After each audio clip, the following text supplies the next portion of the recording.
Se o multiverso existe, se ele existe realmente como eu acredito que existe, se o Akashi existe, essa relação faz parte da estrutura da realidade.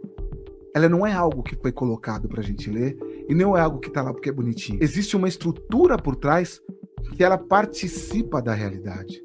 O Akashi não está lá porque eu fiz uma coisa, aí o evento fluiu disso e ficou uma memória. Por quê? Porque o universo tem memória e ficou lá. Não é por causa disso. É porque tanto o Akashi como o multiverso, eles têm uma relação na própria estrutura e no próprio colapso da realidade. Ele não existe porque é bonitinho, porque Deus quis. Existe porque a estruturação da realidade, ela necessita disso. Ele faz parte da estrutura do universo. Na psicometria, você tem um ponto aqui, que é para onde pega o evento que você vai fazer a leitura da psicometria. Então, o objeto, ele carrega um índice, ele não carrega memória. Isso daqui é uma ilusão. Isso daqui é Maia. Não, pera um pouquinho. Eu tô vendo, eu tô segurando. Você tá segurando, eu tô bebendo, ó. Bebi. Isso daqui é Maia. Os hindus tiveram muita sabedoria e serenidade para perceber que o universo é Maia. O que você diria para as pessoas que entram em contato com o tema registros akáshicos com a justificativa de quererem mudar o próprio destino? Podcast Filhos do Todo no ar. Seja bem-vinda, seja bem-vindo. Gostou do tema? Tem interesse sobre esse assunto? Vale a pena você ficar aqui até o final para que você possa ter uma visão nova e colocar aí no seu livro da vida, como material de estudo. Chegou até aqui, gostou do tema, chamou a atenção? Faz um protocolo interessante que é bom para você, para que você possa receber mais conteúdos, que é se inscrever, tocar no sininho. E você já é inscrito? Então deixa seu comentário, fala como é que chegou. A plataforma te entregou? Alguém te mandou esse vídeo e falou assiste, que é legal? Então coloca aqui e saiba, se você quer ver alguém bem, coloca à disposição esse vídeo. Se você recebeu de alguém, já tem a resposta, essa pessoa quer te ver bem. Então, vamos fazer esse protocolo inicial. Nós temos um número de não inscritos muito grande assistindo o podcast, então torne-se um inscrito. Deixa o teu like no começo, porque depois você vai ficar entretida com a entrevista e você vai esquecer. Então, lembre-se, deixa o seu like, ativa o sininho, compartilha para os teus grupos, para as pessoas que você quer ver bem, porque hoje nós vamos falar de um tema que tem tomado bastante um formato mais popular hoje em dia. Ele já foi algo muito oculto. Hoje, muitas pessoas falam, existem várias linhas de raciocínio e de estudo, e eu trouxe um convidado que tem uma linha de raciocínio muito própria, e de estudo também muito própria, para falar sobre o assunto registros akáshicos. Ele já veio aqui para falarmos de outras temáticas, né? Já fez bastante participações aqui, e hoje eu recebo novamente meu amigo Marcos Vanho. Seja muito bem-vindo. Bom dia, boa tarde, boa noite. Estamos aqui de novo. Com muito prazer vou falar desse assunto que é um dos assuntos mais difíceis que eu trato, né? Até pela controvérsia que tem nele. Mas estamos de coração aberto. Vamos tentar falar da melhor maneira possível. É bom isso, é bom que as pessoas vão poder refletir. Eu sempre vejo que, às vezes, um assunto ele pode parecer controverso, às vezes as pessoas têm opiniões diferentes. Qual que é a intenção? Que as pessoas pensem, reflitam, né? E vão criar também uma linha de estudo. Mas para a gente começar, e eu acho que a gente vai se aprofundar nisso de uma forma bem legal, se fosse para explicar de uma forma simples, chegou uma pessoa que você sabe que está leiga no assunto, muito crua, assim, e quer ter uma primeira definição, tipo, simples e objetiva, assim, o que seria o termo registro akáshico? Falar de Akashi, registro akáshico. As pessoas, quando vêm, elas escutam esse termo, vindo de fontes que você tem, né? Antigamente não era um termo tão usado, hoje com o advento da internet e tudo. É que eu falo hoje porque a gente já estuda isso há muitos anos, né? E a internet apareceu depois e a gente já está estudando sobre isso. Na realidade, fala de registro, o nome parece que, mesmo que tá falando de um registro, não se encaixa tanto com registro, porque a gente leva isso para uma memória e algum tipo de registro. E ela é muito mais, a coisa é muito mais orgânica. Ela não tem um ponto. Então, quando a pessoa fala, já vai falar de tempo. Você tem tempo para escutar? Porque eu não consigo dar uma resposta sobre isso pontual. eu tenho que conceituar. E para você conceituar, você tem que passar por vários níveis de memória para falar sobre isso. E aí fica complicado, não é tão simples. Então, o básico que a pessoa sabe é que parece que existe algo no universo que registra todos os eventos que aconteceram. Isso é algo. O Akash, o Akash é isso. É algo que existe que parece que registra tudo o que aconteceu no universo. Nada passa. O problema é você ler isso, né? O registro, a gente sabe que existe um registro, porque nós estamos num vetor de tempo que só anda do passado para o futuro e o presente acontecendo. Então, o nosso raciocínio ele tem essa dualidade, né, que é passado para o futuro. E o Akash, parece que ele é não linear. Ele não tem uma linearidade. Então, por não ser não linear, é difícil, porque você pode, atrás de um índice de eventos, esse índice de eventos desdobrar para um tipo de memória que talvez não seja aquilo que você está procurando. E dentro disso, não dá para não dizer de memória sem falar de multiverso. Né? Não é uma teoria hoje tão aceita pela física, mas muitos físicos de ponta sabem da possibilidade da existência de multiverso. Principalmente agora, quando se fala do computador quântico, que agora está conseguindo fazer está conseguindo chegar em dados e resolver situações que precisaria de muitos anos para um computador, o melhor computador que a gente tem. Aí qual que é a explicação? Que ele está mexendo com memória de vários universos, né? E é uma possibilidade. Então, assim, falar do registro Akash, eu poderia dar uma resposta muito simples. É assim, é como se fosse uma memória cósmica, que ela está presente em todo o universo. A partir daí, você mexer com isso, fazer terapia com isso, já complicou. Porque não é algo que a física tem. Você não pode. Né, quando você fala de multiverso, tem muita gente usando isso para encontrando explicação espiritual. Agora, o Akash começou ali na Índia. Foi os caras que começaram de lá a explicar. E isso, a ciência vai ter que descobrir depois isso. Vai acabar vendo isso para frente. Então, é o espiritual pelo espiritual. E o problema do espiritual é que quando você tem um conceito espiritual, não tem uma forma empírica. Você tem um grupo de pessoas que acredita, ou um grupo de pessoas que acha que isso é viável. E aí? Você não tem como comprovar. Então é a crença criando o corpo de uma comprovação. Aí quando você vai ver, não tem. É assim, mas por que não? Tal pessoa falou que tal pessoa falou e tal pessoa falou. Mas como que você tem? Não tem. Aí acaba caindo. E é difícil das pessoas que mexem com isso acreditar que o terreno da espiritualidade, ele é muito. É uma areia, quase uma areia movediça, né? Você comprova por experiências. Olha, tal pessoa foi e me curou. Pô, ela te curou. E qual a explicação que você dá? Foi tal e tal coisa. Aí quando você começa a ver, tem um outro ângulo que fala, olha, você chegou na cura, só que a explicação não foi essa que eu vi, foi outra. Mas é que eu costumo falar sempre, hoje em dia os fins justificam os meios, né? Não interessa muito como chegou, se a pessoa ficou curada ou se a pessoa encontrou uma resposta, serve. Às vezes ela usa aquele conceito daquela resposta durante anos. Aí chega na frente e ela vai falar assim, cara, estava servindo a resposta, só que não era nada disso. Funcionou, só que não era nada disso. É que nem a ciência. Eles vão usando explicações que tinham na física clássica, a explicação durava muito tempo e era isso, não precisa ir muito longe, você vai na Grécia.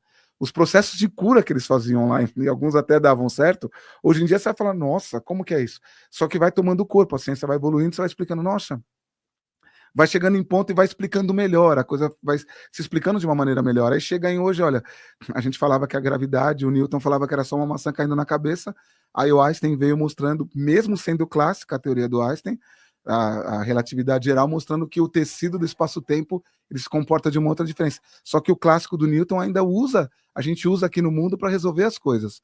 Aí você solta um satélite para ir fora do planeta, quando está em gravidade zero, não deu certo o robô. Aí tem que mandar lentes lá para acertar, ele ficou míope, né? Porque estava usando. Aí quando você chegou em gravidade zero, que não era que tinha aqui, teve que ir lá para arrumar, para ajustar. Você entendeu? Então as coisas vão funcionando, elas vão ficando melhor.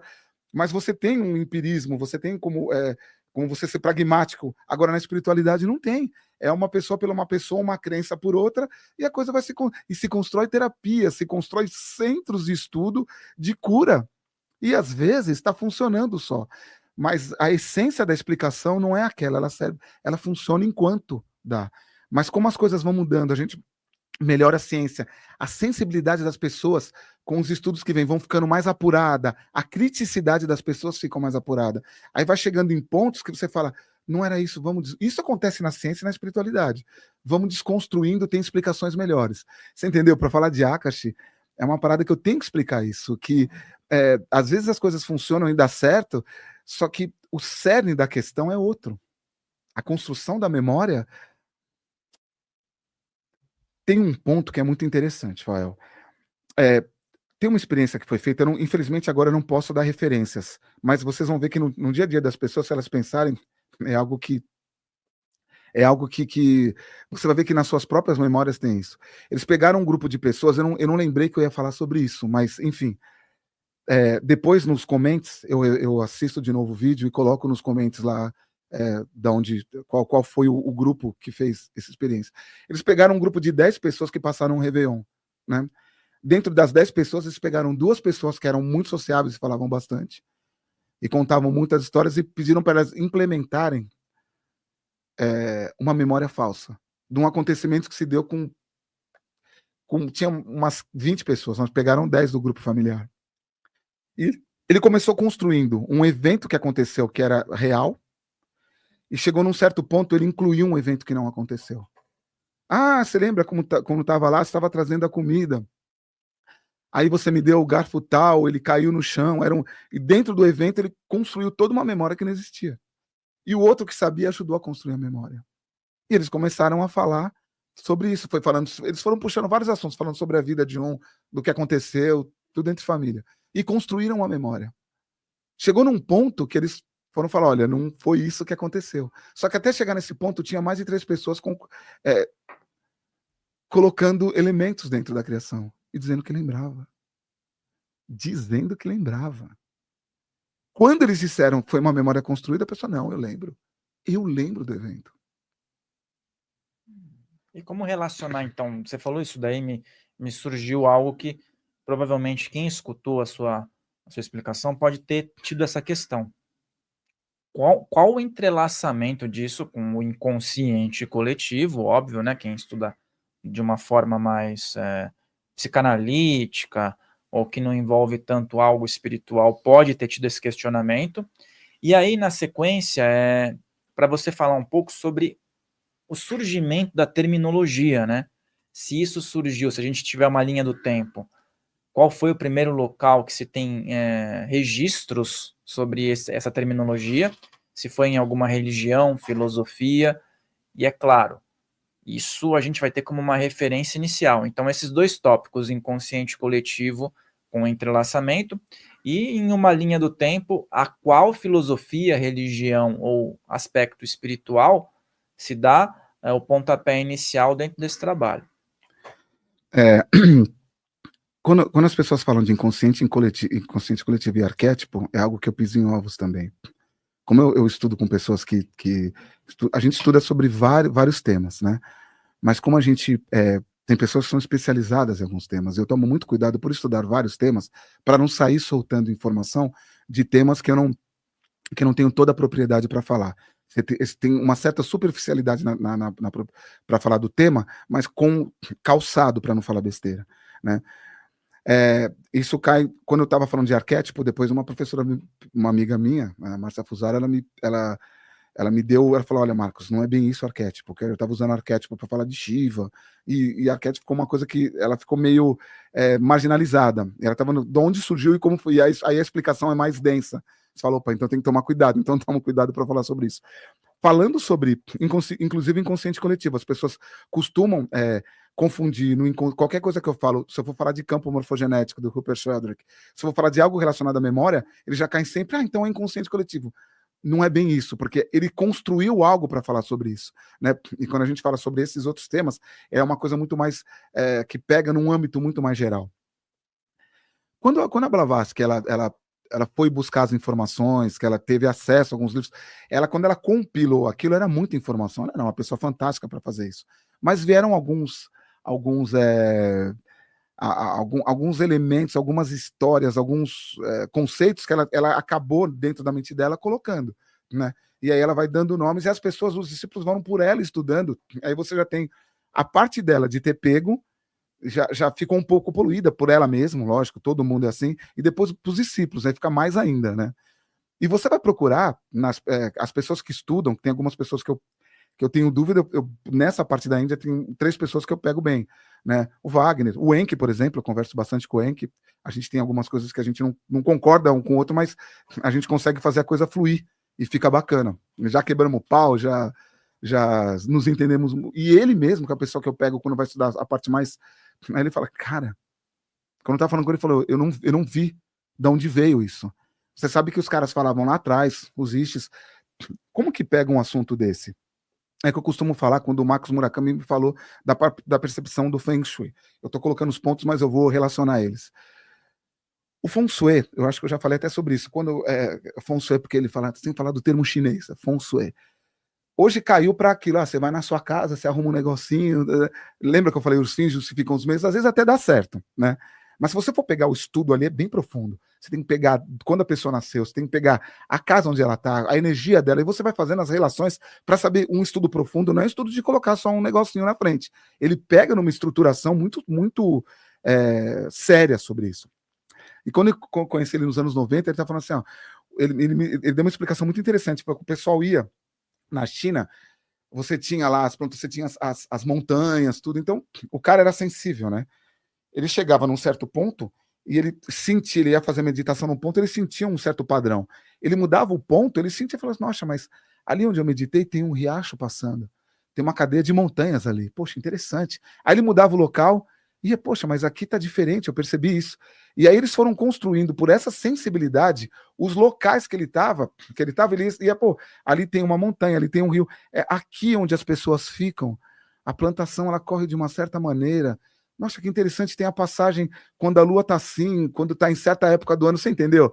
Tem várias coisas que descrevem. Aí ele foi percebendo que, do ponto que ele estava, ele foi construindo como que a energia se comporta dependendo dos elementos, né?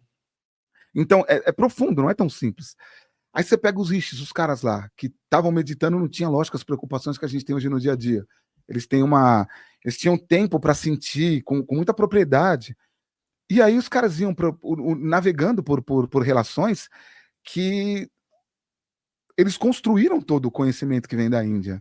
E depois aquilo foi indo para os textos escritos, era só falado. Aí depois chegou lá em 1300 ali com os Upanishads, que, né, nas aulas que a gente tem, a gente vai vendo que, poxa, não é, foi se reconstruindo a ideia. Imagina que um cara pega com meditação ou num propósito que ele estava numa relação bem sensível, ele começa a perceber que, não me pergunte como, que ele viu que quando ele buscava informações, ou quando ele estava em expansão, ele conseguia pegar a história de se desenrolando a partir de um evento. Aí depois ele viu que ele conseguia pegar a história se desenrolando a partir de um outro evento. E aí ele descrevia o passado como ele não tinha vivido, e ele descrevia todo um passado por uma percepção espiritual. E aí ele foi falando e depois aquilo foi escrito. Então você pega Monet, que era Monet, que era da teosofia, ele escreveu um livro que chama Esoteric Budismo, Building Esoteric. Numa página do livro 41, ele põe uma primeira citação sobre isso. E ele fala, existe um registro que está permeando em todo o universo, e a pessoa que tem, ele dizendo, a pessoa que está num nível espiritual consegue ler. Isso. Só que ele não explicou qual é o nível espiritual. E tem muita gente que fala, eu li o Akashi, eu li. É um nível de neutralidade e de sabedoria. Sabedoria que eu falo não é conhecimento, é sabedoria de experiência adquirida, né? Que você fica mais sábio. Não é que tem mais conhecimento, não tem a ver com QI. A pessoa inteligente não tem a ver com a medida espiritual. Se a gente pode colocar uma medida espiritual. É uma sabedoria que, às vezes, o cara que está lá no campo tem muito mais que o cientista mais ferrado que tem aqui. Ele vê a vida de um termo, ele tem um equilíbrio entre o conhecimento espiritual, entre o equilíbrio emocional e entre as relações da ciência. Às vezes o cara tem um conhecimento tão forte que ele não precisa nem saber de cálculo para entender algo e até mexer. Eu estou dizendo que essa sabedoria espiritual ela é algo que todo mundo pode ter e não está relacionado com o que a gente conhece sabedoria. E aí ele colocou, olha, você consegue ver o que parece que fica registrado. E foi um desses caras que falou isso. E aí, a partir da teosofia, as pessoas falam que existe um registro que está. Só que quando a gente vai pensar em registro, a gente pensa em memória, como a memória se aloca, né? E a gente sempre pensa em termos físicos. Quando você pula para a parte espiritual, entra um monte de relação que aí você tem que começar a tomar cuidado para saber como que você vai falar sobre isso. Então, o primeiro registro que veio foi disso. Começou na teosofia e um outro cara escrevendo e falando sobre isso. Só que aí, se a gente for falar da memória, aí você tem muitas relações que você entra nisso. E falar sobre o registro acástico não é algo simples. Quando eu vejo as pessoas falando, olha, eu tenho. Hoje você acha até terapia. Eu vejo pessoas que têm. Você vê que as pessoas têm uma boa índole para falar sobre isso. Só que não adianta ser bonzinho.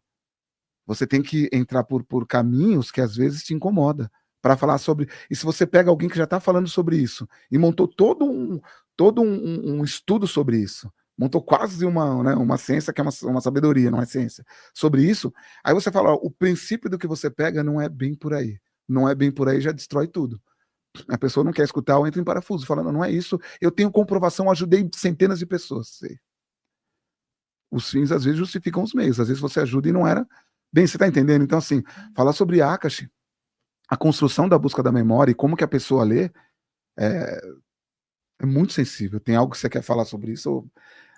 O que eu penso, assim, que seja prudente, já que a gente está falando nesse assunto, que está gerando essas reflexões, é como essa questão do registro acástico, ela se diferencia, por exemplo, de uma mediunidade, de uma canalização, você entende? Porque as pessoas, elas entrelaçam os temas, tem intersecção. Então, como o assunto registro acástico, ela pode ter uma diferenciação, por exemplo, de uma canalização espiritual, de uma mediunidade, de repente de um trabalho de limpeza, você entende? Para quem está assistindo, posso também colocar isso como um ponto de reflexão. Então, nada melhor para construir mais ou menos o que a gente acha que é Akashi, o que dentro dos estudos as conclusões que eu cheguei. Porque quando você pega um estudo tão profundo, não acha que existe uma concordância. Ele fala sobre isso e a gente concordou sobre isso. Sempre tem pontos em aberto.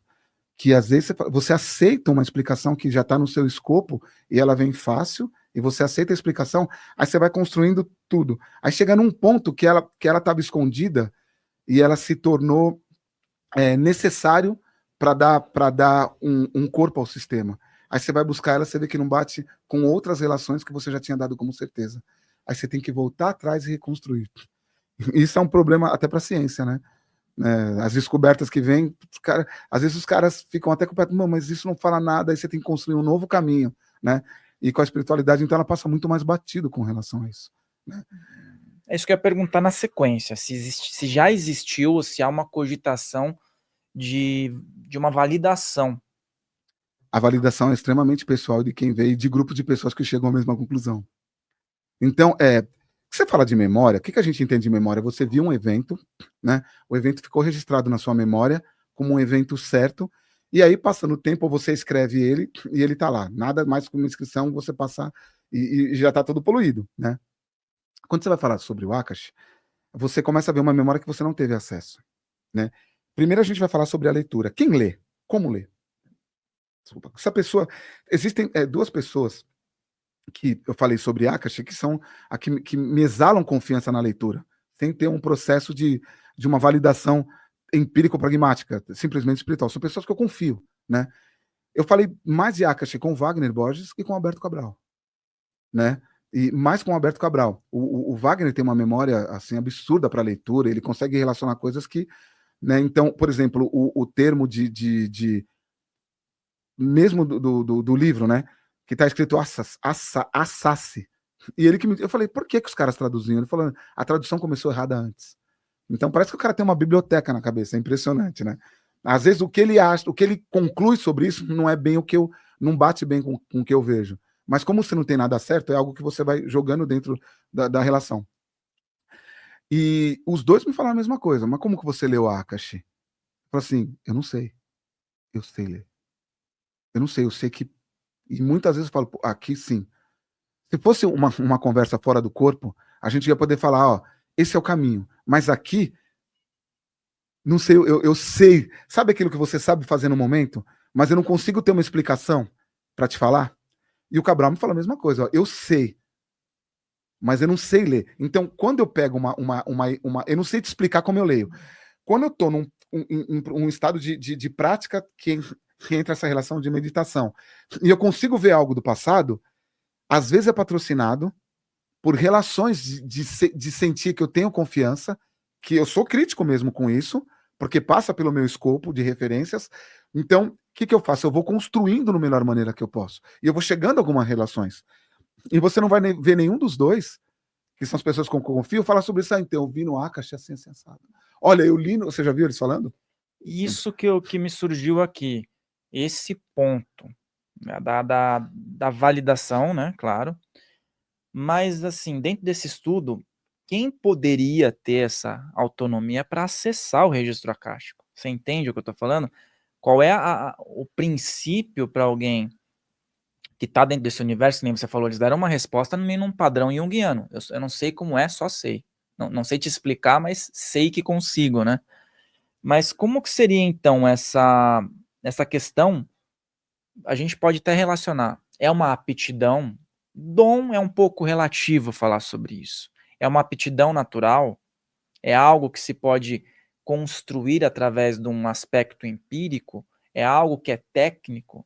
Entende? E você fala com muita propriedade sobre isso. Eu acho que esse é o momento para a gente poder colocar possibilidades para quem está ouvindo. Que às vezes a pessoa fala, eu tenho um dom. Ela coloca esse termo. Às vezes ela fala, eu tenho um conhecimento técnico. Ou às vezes ela fala, não sei, só sei que consigo. Quando a gente fala de dom, o dom, a palavra, ela vem de algo que é dado. Então, eu não acredito em dom. Eu nunca acreditei em dom. Ah, não, foi um dom que Deus deu. Primeiro que eu sou agnóstico. Eu olho o universo, eu sinto que tem uma, uma energia por detrás dele, que ela está, eu percebo que parece que está em tudo, porque dá vida em tudo, faz a ligação em tudo. Então, eu sei que existe algo que permeia tudo, mas eu não posso atribuir isso ao nome de um Deus, porque o que me trazem de Deus que eu vi em sabedorias ou a religião não bate com o que eu vejo que o universo funciona, né?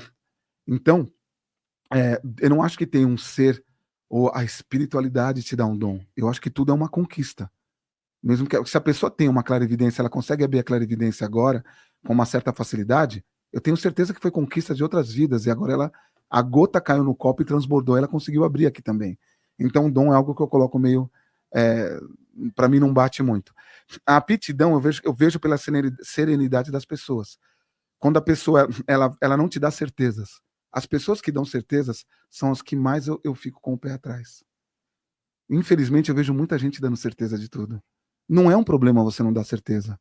Mostra que você é crítico e você está pisando num solo que pode te vir muito mais conhecimento e informação quando você não dá certeza das coisas. Se você dá certeza das coisas, você fecha o círculo.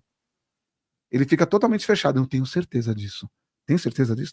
Se tem um ponto que vem de fora que pode fazer com que você tenha uma abertura maior de algo que você não pensou, você já fechou o ponto. E quando a gente fala em memória, você tem que sempre deixar um ponto aberto. É aquilo assim, ó, você confia, em quem eu confio 99%, mas eu tenho que deixar sempre 1% em aberto. Vai que eu estou errado. Eu não tenho certeza de nada nessa vida. Às vezes você fala 1 mais 1 é certeza, 1 mais 1 é certeza aqui. Você põe num espaço curvo, pode ser diferente. Você entendeu? Então, depende muito das relações. Então, assim, é uma construção de alguém que procura sem procurar. Eu tenho avidez pelo conhecimento, eu procuro tudo que é tipo de conhecimento, mas eu piso em ovos. Só que eu estou trabalhando minha ansiedade por saber disso, eu trabalho muito mais. Quando eu consigo controlar mais minha ansiedade, eu consigo ter acesso a mais informação. Senão eu fecho. Então, assim, eu vou pela serenidade da pessoa e quanto ela coloca aquilo, olha, é assim, mas eu não tenho certeza. Eu dou muito mais se a pessoa fala, não, eu tenho certeza do que eu vi. Aí eu falo, legal, vou levar em conta, mas eu vou ter que depurar ali a informação, porque a pessoa colocou muita certeza, já é um ponto para ela fechar isso. Então, ó, tem um caso, é muito interessante. Quando a gente começou a falar sobre reencarnação recursiva, foi um episódio do tempo que tinha TVA. A TV, eu vou falar o que é reencarnação recursiva, é você olhar, é você ter lembrança de encarnações que elas não são lineares. você lembra de uma vida que foi agora na Segunda Guerra, você teve uma vida há 100 anos, aí você lembra de uma vida que você teve há 200 anos, há 300 anos. Só que a vida de 300 você lembrou, ela foi mais próxima que a de 100. A sua referência mental, ela constrói a linearidade das lembranças. Isso é uma outra coisa muito punk. O evento linear que a gente tem aqui, ele é não linear fora do corpo. Você não tem uma linearidade de começo, meio e fim. E às vezes você lembra de uma vida do futuro. Mas como assim? O futuro não existia, uma probabilidade? Só que o passado parece que é uma probabilidade também, ele é uma construção também. E esse é o terreno que a gente pisa em ovos. Então, quando você fala de memória e construção da abertura desse tipo de conhecimento, você começa a pegar eventos não lineares. A matemática que estuda isso é a matemática do caos. Né? Os caras começaram a estudar matemática do caos. Antes de entrar nisso, senão agora, como eu estou mais tranquilo... Mas só para fazer uma lacuna, senão eu vou me perder. Você vai entrar. Então, você está querendo dizer que existe a possibilidade de quem está assistindo, cada um de nós já estar encarnado em um futuro? Se você está preso numa linearidade, o seu presente é agora. Você não está no futuro. Mas você está preso a um vetor de tempo, dentro dos 4 vetores dimensionais, altura, largura e profundidade. Altura, largura... A câmera que pega é essa aqui sempre, né? Eu sempre faço isso, né? Altura, largura e profundidade, você tem um vetor que é a realidade que nos assiste. Que nós estamos nela. E você tem um vetor temporal que é do presente para o futuro. Você está sempre indo. Então você está preso nesse vetor temporal, certo? Só que a gente está preso, nossa percepção, estamos presos nessas 4 dimensões. Quando você começa a estudar eventos não lineares, você começa a estudar relações que não estão, que você pode ter outros vetores temporais. Lá pode ser o presente de quem está no futuro, aqui é uma possibilidade. A gente está colapsando a realidade agora com o nosso presente. Mas tem gente que você mesmo pode estar colapsando no futuro. É difícil falar sobre, não, minha realidade, a sua realidade é essa realmente. Mas você tem aí que entra o multiverso, você tem um leque de possibilidades, né? Então você pode estar numa linha de tempo onde o presente, o futuro, é que nem um cone de luz. Você tem assim, ó, você está no meio daqui, você está no seu presente, você está aqui. Aí você tem um cone aqui, ó. O que é o cone? O mais certo é o presente que você está olhando aqui na frente, ó. Só que você tem um amplo nível de possibilidades, que ele é permeado pela velocidade da luz. Por que a velocidade da luz? Nada nesse universo aqui anda mais rápido que a luz, até onde a gente entende, pela teoria da relatividade de Einstein, que é comprovado.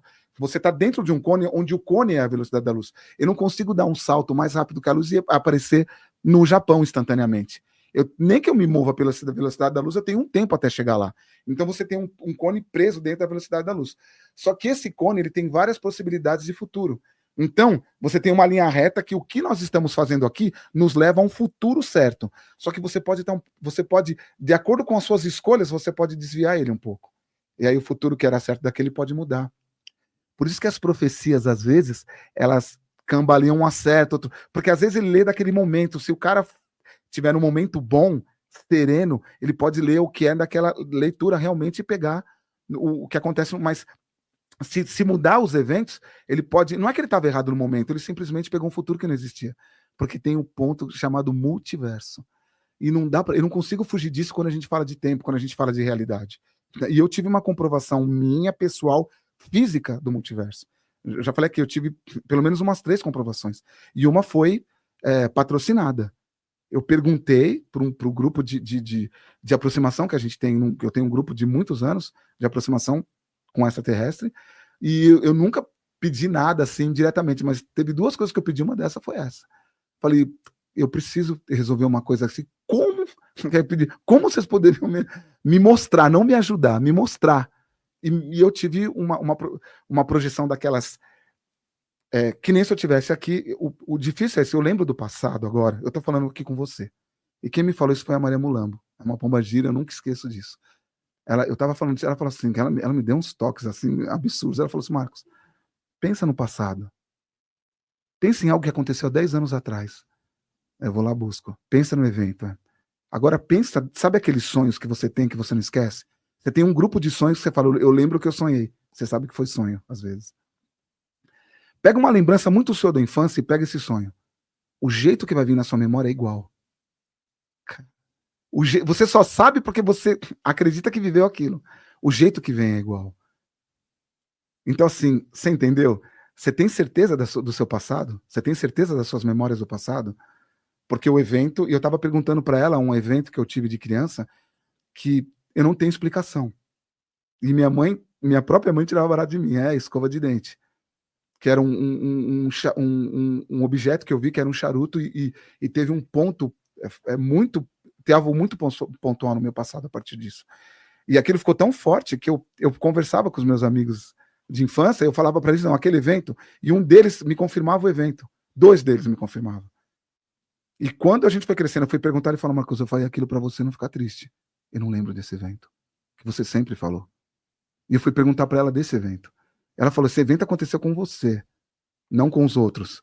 E eu tinha certeza que o evento tinha acontecido. E ela me descreveu o evento que eu não tinha partes do evento que eu não tinha falado. Lembra que aconteceu isso? Isso? Eu falei, caramba. Então eu vi que eu não estava louco, porque eu comecei a pensar, falei, é uma viagem de criança. Eu estou construindo isso para você ver como que o passado, é um quase, pela física, você consegue ver dentro do cone de luz. Quem falava disso foi o Stephen Hawking. Ele deu uma explicação sobre isso. Eu li todos os livros dele que são de divulgação científica, que tem que se tomar também cuidado com a divulgação científica, mas eu li e entendi sobre o cone de luz, depois com amigos físicos, eles me explicaram, de falar que hoje você tem certeza somente do seu presente. O seu futuro é uma probabilidade. Eu posso sair daqui, ir para um lugar e posso ir para outro lugar, certo? Foi punk quando eles mostraram que essa possibilidade existe matematicamente como uma possibilidade do passado. Eu estou dizendo para vocês que o passado não se tem certeza do passado. O seu passado está preso na sua memória. Você vai construindo as memórias às vezes. E quando a gente fala de Akashi, você está falando de uma construção da realidade que você só tem certeza do presente. Você vai ler algo no passado que ele é como um plano, ele está num plano cósmico de acontecimentos. E não tem jeito de você chegar para fazer essa leitura sem você esbarrar nesse cone de luz, em possibilidades do passado. E se o multiverso existe, eu pessoalmente acredito que existe, eu acredito que a ciência vai começar a explicar isso de uma maneira melhor. Se o multiverso existe, ferrou. No bom termo, ferrou, porque eu não tenho certeza muito de alguns passados que eu tive. Tem coisas que é tipo assim, eu tô dando exemplos para entender como que não dá para se dar definição, dá para a gente navegar em torno dessas ideias, né? Ainda bem que alguém lá atrás viu e falou assim, olha, existe um Akashi, que é que você pega que toda a realidade, ela parece que fica como registrado, mas uma coisa eu falo assim, ó, esse celular tá aqui, ó, tá registrado. Passou o tempo, o vetor temporal passou. Ele andou, ele saiu daqui de lado. Isso você tá vendo aqui agora, mas daqui um mês eu falar, lembra que o celular estava numa ponta da mesa? Eu vou lembrar sobre o meu aspecto aqui onde ele tá. Você vai ter uma outra direção dele. Mas a gente sabe que está nesse local. Eu não vou ter certeza se estava aqui, se estava aqui ou se estava aí. Mas eu posso lembrar achando que estava em outro lugar. Mas da essência você lembrou, mas a localização tudo não. E se a sua memória depende de alguma coisa relacionada a uma localização que vai dar um evento, você pode mudar ele. E dependendo do estado que você está, você pode fazer leitura de um outro universo. Por mais que parece absurdo falar sobre isso, mas quando você vai tratar de memórias de universo, ela fica com, ela pega ela extravassa os limites do que você fala que é de memória. Então é um assunto controverso, né? Não que ele pode te trazer essência do conhecimento, mas se você vai estudar pontualmente, começar a falar daí foi por causa disso que aconteceu, isso aconteceu aquilo, você fala, eu tenho uma noção da essência do que aconteceu. Agora, se eu falar de eventos que partiram de lá e eu construir eventos, é uma construção minha. Isso é complicado até na hipnose. Você pega pessoas que fazem hipnose, certo? Quem faz hipnose e trabalha de uma maneira... Eu não estou falando nem de outras vidas, estou falando só da pessoa pegar a lembrança que está aqui. Você pode, às vezes... quem é hipnólogo sabe disso. Ela pega 3 pessoas para fazer hipnose e ela começa a pegar e ver o hipnólogo, a vida da pessoa aqui por essa aqui, essa falar da outra que está ali. Existe uma relação, que eu falo que é uma relação de não local. Ali você está próximo, mas necessariamente quem está próximo, você consegue fazer a hipnose disso. E o pior, para quem, como nós, acreditam na vida espiritual, que existem espíritos, às vezes só tá o hipnólogo e a pessoa que está passando pela hipnose e tem um espírito grudado na pessoa. Você pode pegar a vida do espírito, não da pessoa. Não tem como você ter certeza. Não, mas essas relações batem comigo. Por isso que eu sou assim.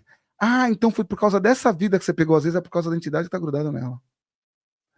Ah, então, mas tem a ver, eu tenho. Lógico, semelhante atrai semelhante na razão direta das suas afinidades. A pessoa está com ela porque tem a ver com ela. E às vezes ela pode construir uma memória sobre isso. Que é o que a gente vê de um outro estudo que você faz, que eu coloquei como um dos top 5 que eu tenho das memórias, que você não tem certeza As pessoas falam assim, você vê várias pessoas falando, eu vivi com ele outra vida. Não, a mulher que está do meu lado, ela já viveu em outras vidas. As pessoas têm isso. Não estou falando que está errado, só estou falando que a possibilidade disso é menos de 1%. É como assim? Você vai ter oportunidade de entrevistar o Cabral, que é um dos meus professores, e ele fez uma pesquisa, ele fez uma pesquisa que ele pegou 100 famílias saindo fora do corpo e pesquisou pontualmente por projeção a 100 famílias. Lógico, passou pelo escopo dele de lembrança. Mas ele pegou e anotava. Ele saía fora do corpo e anotava e via quais eram as relações das pessoas que estavam. E o que aconteceu? Das 100 famílias, sabe quantas ele viu que tinha relação de outra vida? Ele fez uma pesquisa quase científica, não dá para falar porque é espiritual. Uma. E era uma relação muito efêmera. Tipo assim, era um tio que ficou próximo, que reencarnou perto de um cara que era filho agora.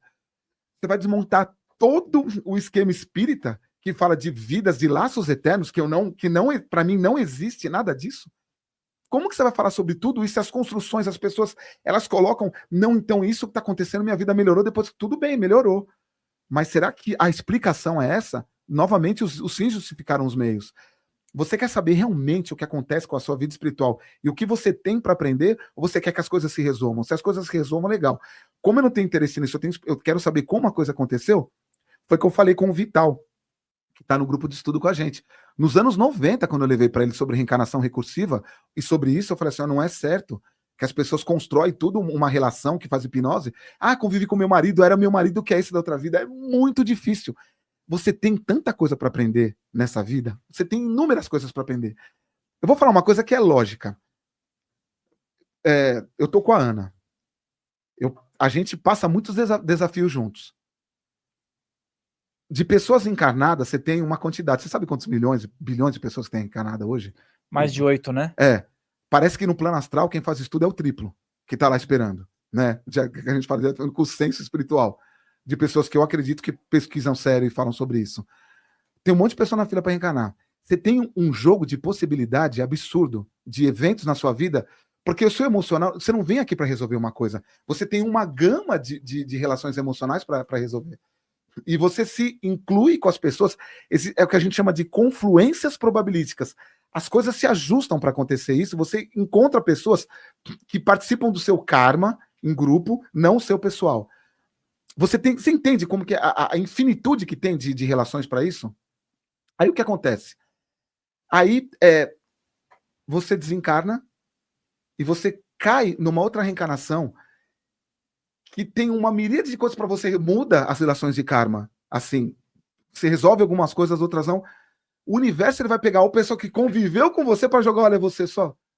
É muito pouquíssimo provável que isso aconteça. Né? Pouquíssimo provável. Então, assim, o que ele viu que é quase zero, é menos de 1%, é de 1% para baixo. Você entendeu o que eu tô falando? Então, assim, interessante. é muito, é lógico, aí você vai ver pessoas falando assim, não, eu lembro, eu comprovei, você não comprovou. Não, mas a pessoa pensa igual eu, arquétipo, a pessoa vai lá, termina um relacionamento, você fala, esse cara não era para você, ela vai lá, encontra outro cara, pega uma outra porcaria. É igualzinho, cara. Não, esse é diferente, mas a essência da sua necessidade emocional é a mesma, quase. Aí você fica empacada, muda de namorada, ou o cara muda de namorada. Você entendeu? Você vai buscando as relações que você tem necessidade, parece que você não resolveu. No mínimo isso que você está falando, no mínimo é muito interessante. Para falar a verdade, isso porque é uma outra forma de olhar que a maioria está acostumada. Então, assim, até o lance dos arquétipos, que é algo também bem complexo, acho que não vai dar pra gente falar sobre isso, eu gosto muito, mas hoje a gente não vai conseguir, mas é interessante. Então, com base nisso, nós vemos o seguinte, que muitas pessoas elas estão interessadas no assunto registro acástico. Hoje em dia a gente vê que popularizou um pouco mais. Antes era mais oculto, realmente era difícil, não se sabia muito sobre.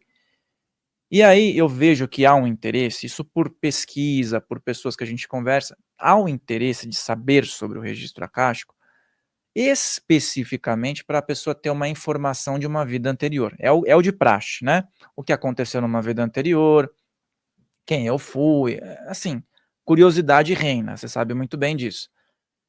E aí você vem com uma outra possibilidade, que vem com uma outra profundidade, com uma quebra de alguns paradigmas que vale a pena a gente falar. Então, para quem está nessa condição hoje de ter uma curiosidade, de repente, curiosidade só, tá? Eu digo. O que você diria? Quais os motivos para uma pessoa não procurar acessar o registro acástico hoje, se ela está muito flutuante em relação a só uma curiosidade? Você daria alguns bons motivos para a pessoa refletir? Na realidade, assim, primeiro, você quer acessar o Akashi? Você que tem que acessar, não pede para alguém acessar. Você já é poluído, nós já somos poluídos. Vai pedir para alguém que também tenha. Não vejam poluição como algo ruim. Vejam como um monte de referências que às vezes são controversas com você mesmo, com nós mesmos. Então, assim, o Akashi a nível de pesquisa é fantástico. Se você tiver neutro, se você for ver sobre uma situação ou algo, você consegue. Por exemplo, apareceu. No meio da ufologia, tem um caso que é extremamente controverso. Vegana, né? É extremamente controverso. É na Rússia. Acharam eu vou entrar na busca, você vai entender por que eu estou falando disso. Uma caverna na Rússia, lá, no Uzbequistão. O cara entrou, achou e viu uma pintura. Tá lá a pintura. Tem um cara, um ser, segurando um disco. As mãos dele são levemente diferentes, assim, que as nossas. Ele tá num escafandro que parece que tá estourado, saindo uma... E você vê um disco na frente. O cara tá com um capacete com antena. E ela tava dentro de uma caverna. Quando entraram lá, e o cara falou assim, olha, entramos ali, saiu, a cor começou a perder. Eles fecharam lá também. Só que assim, o que é controverso em Vegana? O que é controverso lá? É controverso que saiu uma revista depois dizendo que foi um cara que escreve, que pinta, aquele que montou. Tá? Então as pessoas não por si só, é uma farsa. Por quê? Primeiro que é um cara, tem um disco voador, tem uma montanha lá. Cara, aquilo lá os caras viram, aquilo tá fechado há 10 mil anos. 10 mil, eu adoro colocar as mãos assim quando eu falo sobre isso. 10 mil anos! Não, mas é farsa, porque o cara que entrou depois saiu numa revista. Ele copiou, o cara falou assim, copie e faz aí, porque não dava mais, né? Acho que tinha sido foto que alguém tinha tirado, ele foi a partir disso. E aí foram ver que o cara, ele montava isso e pegaram só essa informação. O público em geral é uma farsa. Aí você pega as pessoas que estudam com seriedade, vão lá descascar as coisas, eles vão ver que a descoberta foi posterior ao que o cara montou e falou que era uma farsa. Você vai ver que os caras fecharam ali antes. Você vai ver que a pessoa que encontrou, ela não negou. Ela viu realmente. Então, se é uma coisinha, se é uma farsa, por que fecharam? Uma farsa, abre. Tá aqui uma... Não, tá lá fechado, você não entra lá. Né? Aí você vai atrás de quem? Das pessoas que eu estudo. Cara, eu sou muito ansioso. Quando eu vou atrás de uma... Eu procuro, quando eu tenho muita curiosidade de uma coisa, eu falo, infelizmente, eu vou ter que fazer meditação sobre isso e esquecer, daqui 2 anos eu vou pesquisar. Porque senão, com a minha ansiedade, eu vou matar a minha pesquisa. Né? Então eu pego para pessoas que eu confio, que já pesquisaram, e não estava tão preocupada com isso. Um deles foi lá, quando você foi ver o Akashi, fui ver o Akashi de lá. Ele foi lá, viu o Akashi e falou, cara, pela leitura que eu fiz desproposital, aconteceu. E o que ele foi? Ele foi no local, a partir de lá, ele faz a leitura acástica de lá. E a leitura acástica, você, queira ou não queira, você entra no emocional do que a pessoa estava passando. Tinha um cara que é 10 mil anos, a nave foi embora, o cara ficou preso aqui porque deu um problema no escafandro dele, ele ficou. O interessante é que eu procurei, ele tá com um disco na mão, eu não achei o disco. Ele foi fora do corpo fazer a pesquisa, não achou o disco. Falou, tem um disco na mão, esse disco, ou já pegaram, já levaram. O Akashi que eu vi que o cara tava passando. Ali o que conta é a história. Ele tá na frente, tem um disco indo embora, tem algo que parece um sol perto, ele tá no escafrando, o negócio é antigo mesmo. Então, você entendeu? Ele fez uma pesquisa a partir de lá, e aí ele comprovou que existiu. Para todo mundo, Vergana não é uma farsa. E tem vários casos que a gente pesquisa fora do corpo assim. Tem casos que pela projeção, você vê que não é. Só dando uma pitada, eu vou voltar ao Akashi. Tem um caso que aconteceu, eu adoro falar desse caso. Quando eu vi, eu neguei, eu falei, esse cara tá viajando. Ele viu, o cara ele apareceu na Record, que um disco caiu, ele foi lá, tinha uns Greys lá. Ele era um paramédico. E o Grey falou pra ele, eu vim do futuro, eu sou humano. Eu vim do futuro. Pega um gel que tá lá, e tinha um outro morto lá, ele passou o gel. Ele contou essa história. Você tá aberto no YouTube, na internet. Você acha isso? Ele falou que chegou uns caras militares, ó, vocês não estão aqui, já era pão. Ele pegou e saiu fora. A gente foi pesquisar fora do corpo. Puta, aconteceu. Aí você vai lá, o cara viaja. Tem coisa que você fala, tudo bem, eu vou sair falando pra tu, a gente vai sair falando que é verdade. Não, foi uma pesquisa minha. Foi uma pesquisa do grupo que a gente estava lá, ele pesquisou. O Cabral pesquisou isso também, então você entendeu? Aí você vai falar, entendeu? Então, assim, não dá para comprovar. Eu tenho as minhas comprovações de alguns eventos que eu falo, realmente eu sei, mas não adianta eu sair gritando. Vergana é um caso de leitura acástica que teve uma comprovação espiritual. Não dá para sair, você tá louco, tá bom, então acha que eu tô louco. Só que para nós serviu. A partir disso, a gente tira toda uma ciência, uma espiritualidade dali, que você fala, dá para eu pesquisar o que aconteceu sobre aí. Então, para a pessoa que quer pesquisar, o Akashi, você pode pesquisar eventos, mas se você estiver muito incomodada e você vai lá saber o que é, você já está poluindo o evento. Porque a leitura dele é neutra. Ó, tem uma coisa muito interessante. Se o multiverso existe, se ele existe realmente como eu acredito que existe, se o Akashi existe, essa relação faz parte da estrutura da realidade. Ela não é algo que foi colocado para a gente ler e não é algo que está lá porque é bonitinho. Existe uma estrutura por trás que ela participa da realidade. O Akashi não está lá porque, eu fiz uma coisa, aí o evento fluiu disso e ficou uma memória. Por quê? Porque o universo tem memória e ficou lá. Não é por causa disso. É porque tanto o Akashi como o multiverso, eles têm uma relação na própria estrutura e no próprio colapso da realidade.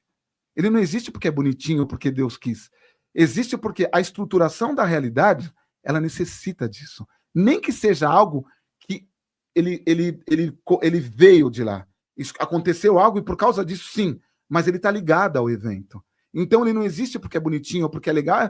Existiu porque é para nós vermos o registro do passado do universo. Não, ele faz parte da estrutura do universo. E aí tem um ponto muito importante. O universo é probabilístico. A realidade é probabilística. Não, mas eu estou vendo eu aqui. Você está vendo nesse tempo de Planck. O Planck é o menor tempo que tem. É o menor espaço, é um físico, né? É o menor espaço. Ele concluiu isso, que existe um menor instante temporal. É chamado de tempo de Planck, que é usado para muitas teorias na ciência, hoje na física. Então, a cada instante de Planck é o único momento que eu tenho certeza que eu estou aqui falando com você. Já passou um minuto, eu já não tenho certeza. Poxa, Marcos, desculpa, eu já não tenho certeza. Porque a estruturação da matéria, ela está relacionada a algo que vaza, que parece que fica impresso no tecido cósmico, que os hindus viram que isso é o Akashi, e parece que existe um multiverso para as coisas acontecerem. Ela não acontece pontualmente só nesse universo. Você tem uma gama probabilística de eventos que estão em potencial para acontecer, e pelo menos nossa experiência aqui em conjunto colapsou nesse evento que eu estou tendo você.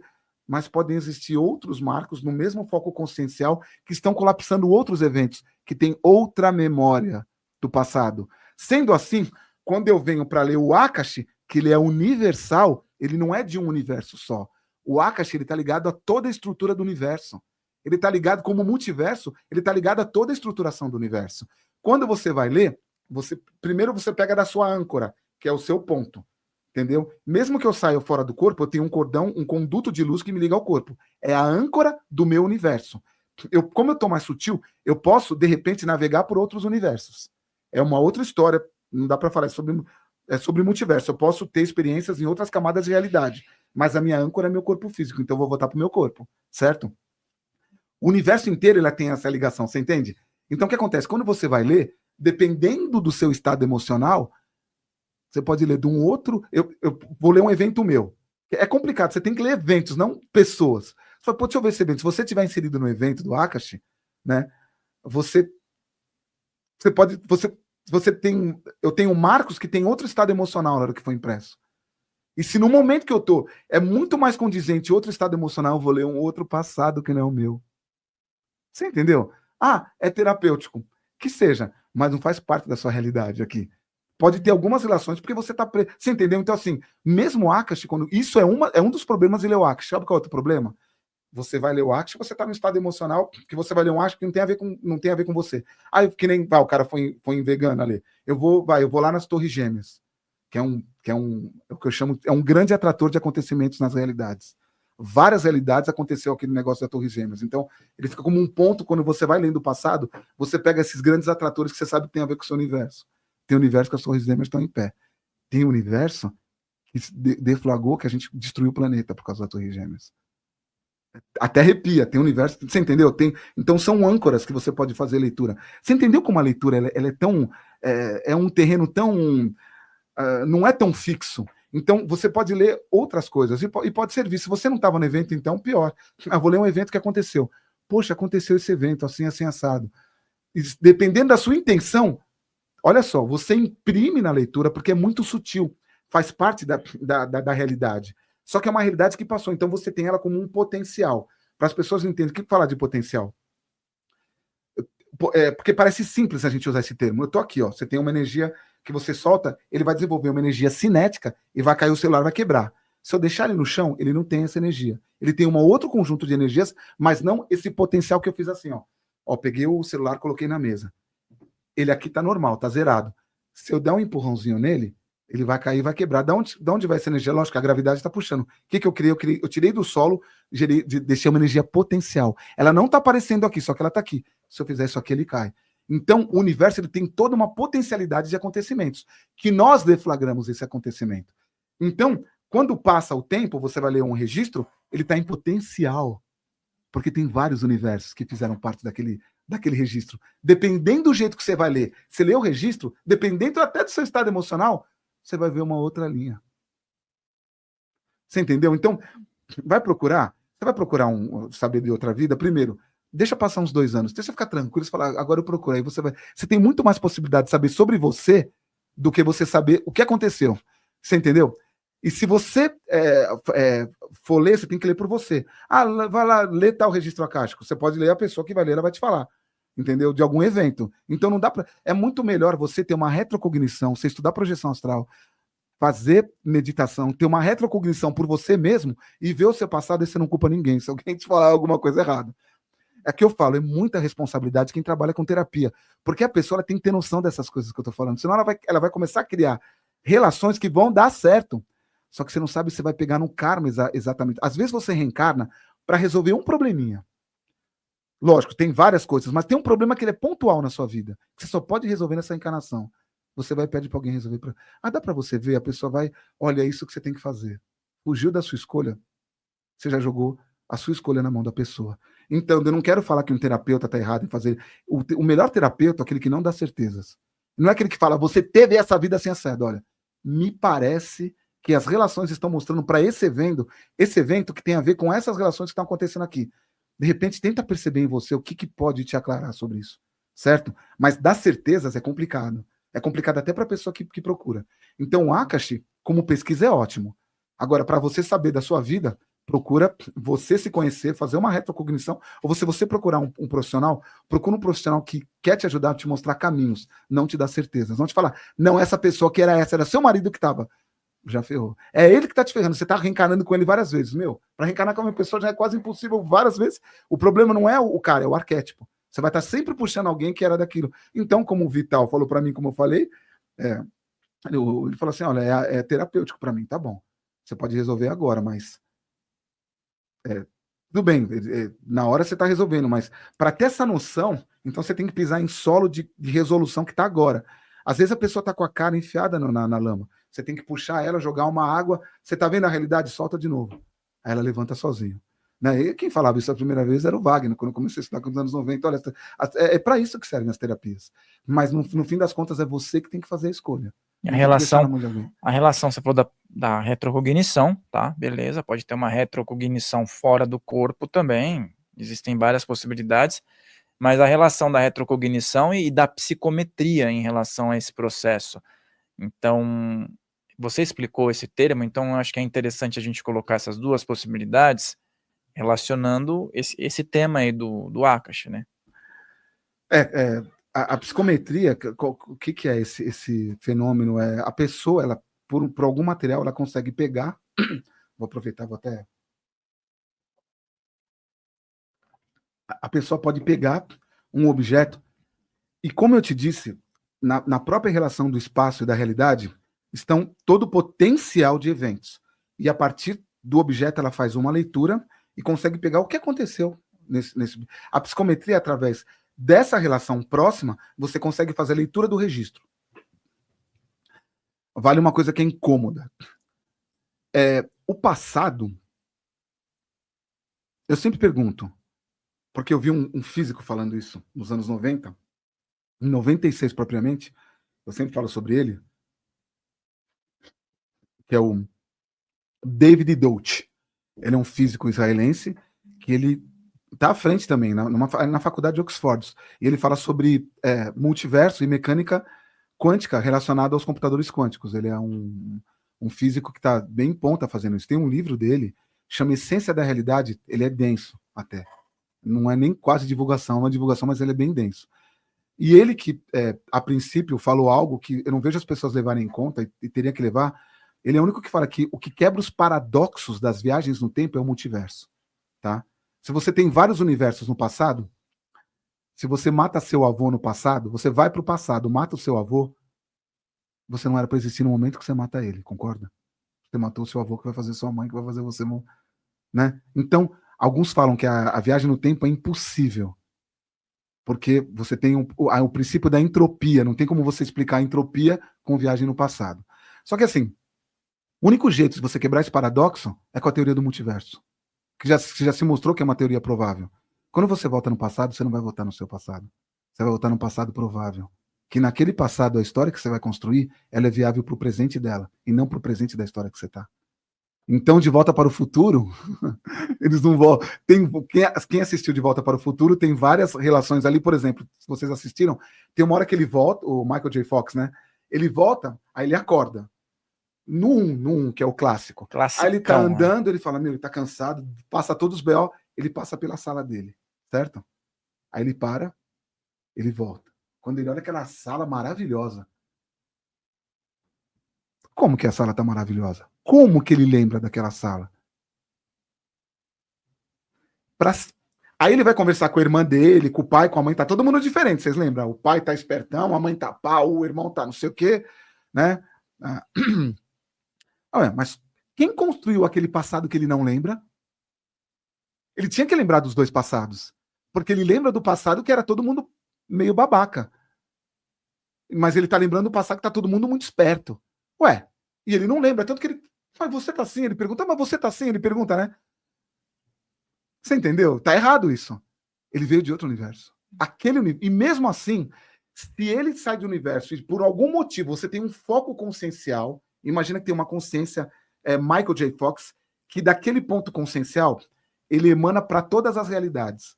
Então você tem memórias para cada realidade. Para cada colapso de realidade você tem memória. Mas o tecido é um só. Isso é muito punk. O que eu te falo? O que te prende numa realidade é o cordão de prata, falando fora do corpo. Você tem uma realidade que está te prendendo. Eu estou dizendo que quando você desencarnar, não é certo que você reencarna no mesmo universo que você estava antes, na vida anterior. Tem mais essa ainda. Imagina a salada que fica isso. Mas o cérebro reúne tudo e coloca tudo bonitinho para você entender. Cadenciado linearmente.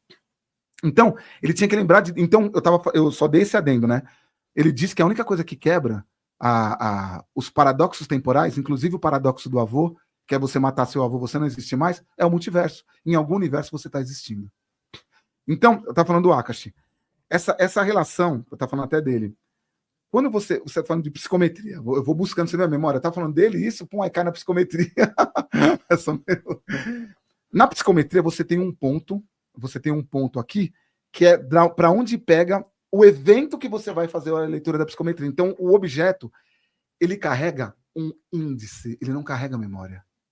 Isso que é punk. Eu tenho que voltar a essa situação e explicar, porque se eu repetir várias vezes, vocês vão entender. Isso daqui é uma ilusão.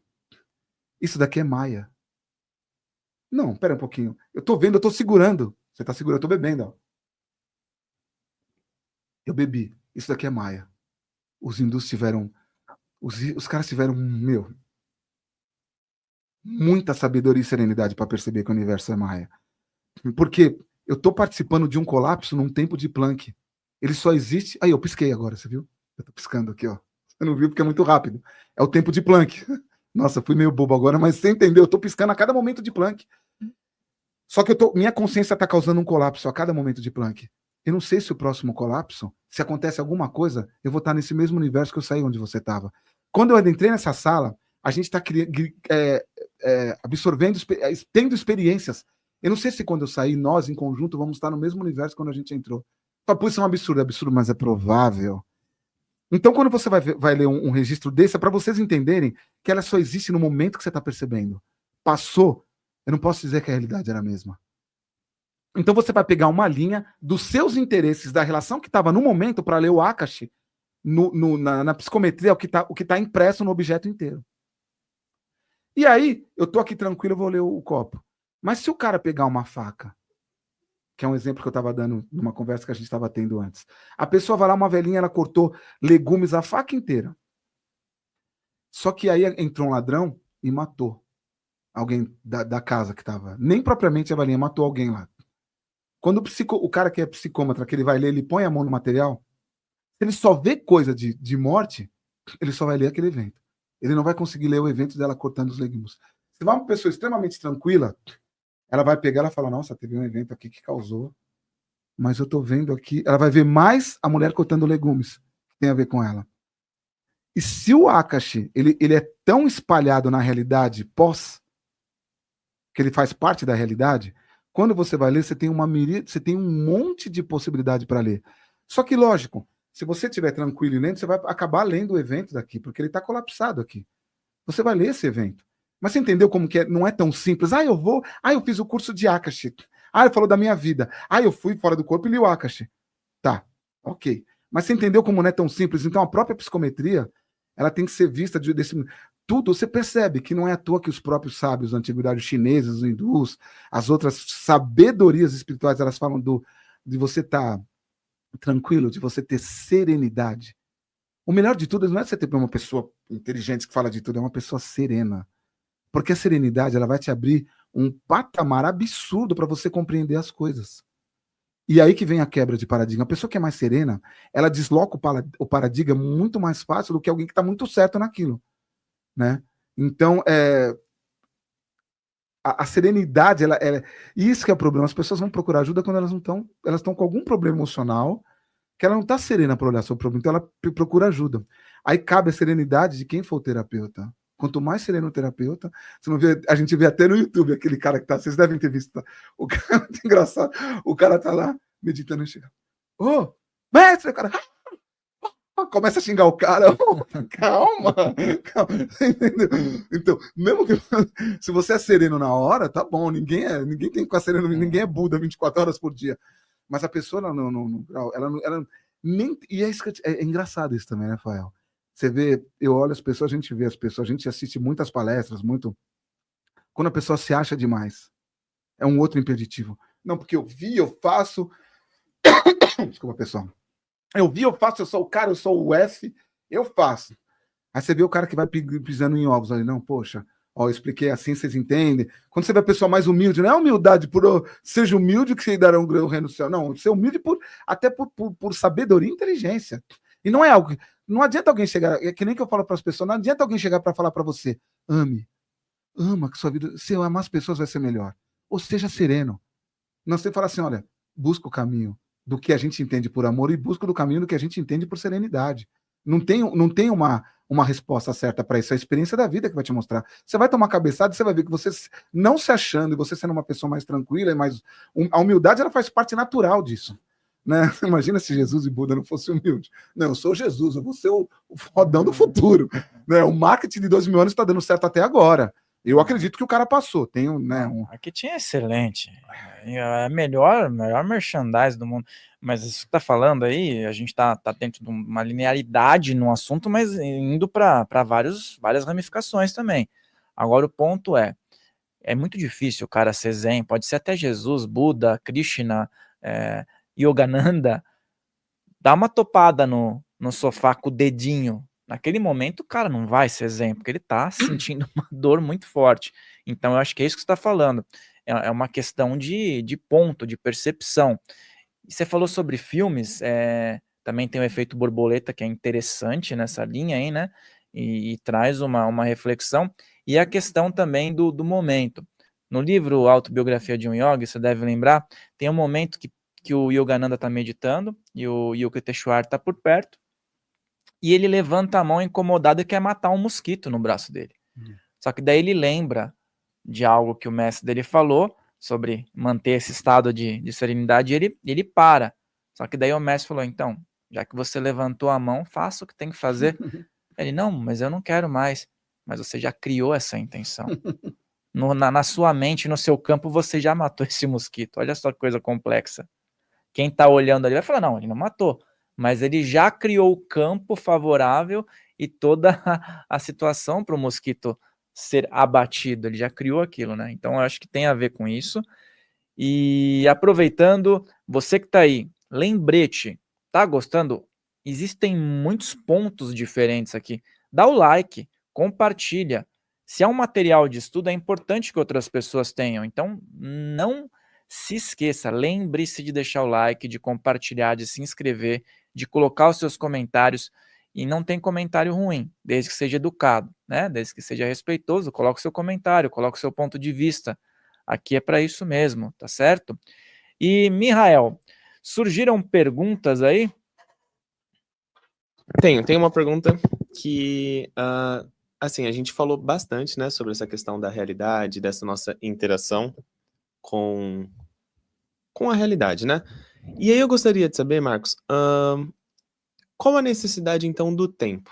Né? A gente está falando muito do espaço e até mesmo dessas possibilidades de existir em diversos lugares ao mesmo tempo, mas por que dentro dessa experiência aqui, nossa, né, tempo e espaço, como que você vê essa questão do lastro do tempo? Quando que ele surge? Por que a gente percebe o tempo linearmente? Como que funciona isso para o nosso crescimento, para a nossa experiência humana?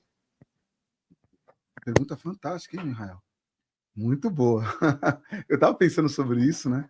Quando você falou do fato de levantar e bater, né? A intenção já era, né? Mas isso é um ponto muito interessante. Eu ia falar, você acabou falando sobre isso, mas o tempo existiu para ele perceber isso. Ser automático, um abraço. Pum, ele já tinha batido. Ele teve tempo para perceber isso. E isso leva à experiência, né? O interessante que fala do tempo, eu já vi físicos falando assim, que o Big Bang, que eu, na realidade, não acho que aconteceu um Big Bang. Aconteceram os Big Bangs, o que está acontecendo o tempo inteiro. Mesmo agora, surgiu o James Webb está pegando algumas coisas, eles pegaram um ponto ali que é muito interessante. Eu já vou responder, prometo. Aqui vem umas coisas que eu falo, não vou deixar passar isso. Eles pegaram que você tem um universo que ele está se expandindo. Eles pegaram um ponto no universo que parece que isso está cessando. E assim, isso dá vazão para falar, ou ele para, que você tem 3 tipos, né? O universo aberto, que é o que a gente está vendo agora, está sempre se expandindo. Sempre se expandindo. Ou ele vai dar uma parada porque não tem mais para onde, e o Big Crash, quando volta tudo e volta sendo um. Eu sempre achei essa teoria um pouco complicada. Eu li a primeira vez, antes da ciência, eu li no Bhagavad Gita, e achava complicado, né? Que ele fala do I-Manifesto. Aliás, se a gente for falar de Deus, a melhor terminologia para Deus é o I-Manifesto, é fantástico. O I-Manifesto, ele não se manifesta, mas ele existe como o I-Manifesto, ele não é nada ao mesmo tempo. Então, acho que é o melhor, o Bhagavad Gita, acho que eles caras trouxeram a melhor. Assim, ele falava disso, que o universo, quando que Brahman tira o pensamento, tudo volta a uma coisa só. Muito interessante. E estão vendo que o universo pode ser fechado. Mas, enfim, o tempo. Eu já vi físicos um físico falar assim, o certo não é haja luz, quando Deus falou haja luz, haja o tempo. Você não consegue descrever um espaço sem descrever o tempo. Pai, onde você estava dia 2? Eu estou te perguntando onde você vai se locomover espacialmente na sua mente para você saber o tempo. Agora, deixa eu voltar no tempo. Você está transitando entre vetores dimensionais. Né? Aí você vai se relacionar no tempo. É uma coisa que eu sempre falo, sempre quando eu vou falar, eu levo isso, e não adianta. Outro dia a gente estava aqui no podcast, eu expliquei de dimensão, aí a pessoa usou dimensão para explicar. Dimensão não é um lugar, você não vai para outra dimensão. É difícil que já ficou tão popular. Esses seres vieram de outra dimensão. Como que você sai da altura para ir para a profundidade? Como você sai de uma extensão e vira uma altura? Você não tem dimensão. Dimensão não é um local. Dimensão são vetores conceituais que eles descrevem o espaço. O espaço só existe porque você pensa em termos de dimensão. O que são dimensão? Pense em vetores. Um vetor, um outro vetor, um outro vetor. Então, dimensão, tem que explicar isso sempre. Dimensão, você está modulando as dimensões. Nós estamos presos em 4 dimensões. O tempo, que você não consegue fugir, eu consigo ir para frente, ir para trás, para o lado, e eu estou descrevendo, eu não consigo sair de uma 3 dimensão e ir para a 5ª.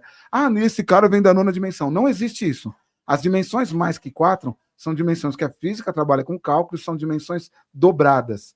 São dimensões infinitamente pequenas, ou que vai cair para a teoria das cordas, que ela trabalha com isso, e matematicamente você consegue falar do universo dessa maneira. Só que você não consegue falar, esses seres vieram de outra dimensão. Esses seres vieram de outra realidade. Você só percebe ele porque eles estão presos na mesma dimensão que você. Talvez eles percebam uma dimensão espacial a mais. Como que eu vou perceber? Não sei. Eu estou aqui, eu penso na minha casa, eu vou para lá no mesmo instante. Eu quebro os fatores de 3 dimensões e coloco uma dimensão espacial a mais. Mas eu só estou dizendo como que a parada de dimensão está errado quando eles usam esse termo. Você pode usar de outra realidade. O tempo. Faça-se o tempo. Você não percebe nada se não for pelo tempo, certo? Tudo tem tempo na vida. Tudo tem tempo. Por que o tempo existe, eu não sei. Mas eu sei dizer por que ele está existindo. Pelo menos a gente está percebendo ele. O tempo... Pode existir um tempo consciencial. O que é um tempo consciencial? Uma percepção de eventos. Eu percebo o meu evento aqui e percebo um outro evento aqui. Você vê que eu me locomovei espacialmente para explicar sobre o tempo. Eu percebi eventos diferentes. Para você pode perceber os 2 eventos a mesma coisa. Eu não sei o que é isso. Talvez em expansão da consciência a gente saiba o que é isso. Perceber toda a realidade como uma só. Que é que alguns caras percebem. Eu percebi como que eu fosse um todo, certo? Independente se você precisar de um espaço para pensar e percorrer. Agora, o tempo, ele limita algumas coisas. Limita principalmente você se manifestar no espaço. Se eu quiser estar em Marte agora, se a gente tivesse colônia em Marte, e eu quiser estiver em Marte instantaneamente, eu não consigo. Por quê? Eu preciso do espaço e do tempo para ir até lá, certo? Espiritualmente, espiritualmente não, fisicamente, a matéria está presa no tempo. O tempo existe por causa da matéria também. É uma relação junta dos dois, né? Por isso que o Einstein falava de espaço-tempo. Ele juntou porque ele percebeu isso. Você precisa do tempo e da matéria. Vocês já ouviram falar que perto de um buraco negro o tempo se comporta de uma maneira diferente? Tem tanta gravidade que ele puxa... O que a gente tem hoje mais rápido seria a velocidade da luz. É a única coisa. Parece que um buraco negro, ele puxa a luz. Não é que ele puxa a luz, eu já expliquei sobre isso. Como o espaço ele é torto, a luz ela anda em linha reta, só que ela cai num espaço torto.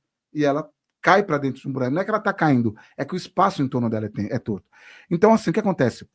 Tudo que a gente percebe está relacionado com o tempo. E está relacionado com a gravidade, com a matéria. Espiritualmente, você não está relacionado com a gravidade. Fora do corpo não tem gravidade, você não é puxado. Você é livre. É uma emanação de uma experiência que é espiritual, e existe um corpo, um psicossoma, que é um corpo espiritual, que ele não está preso à gravidade. Você sai voando pela sua própria vontade.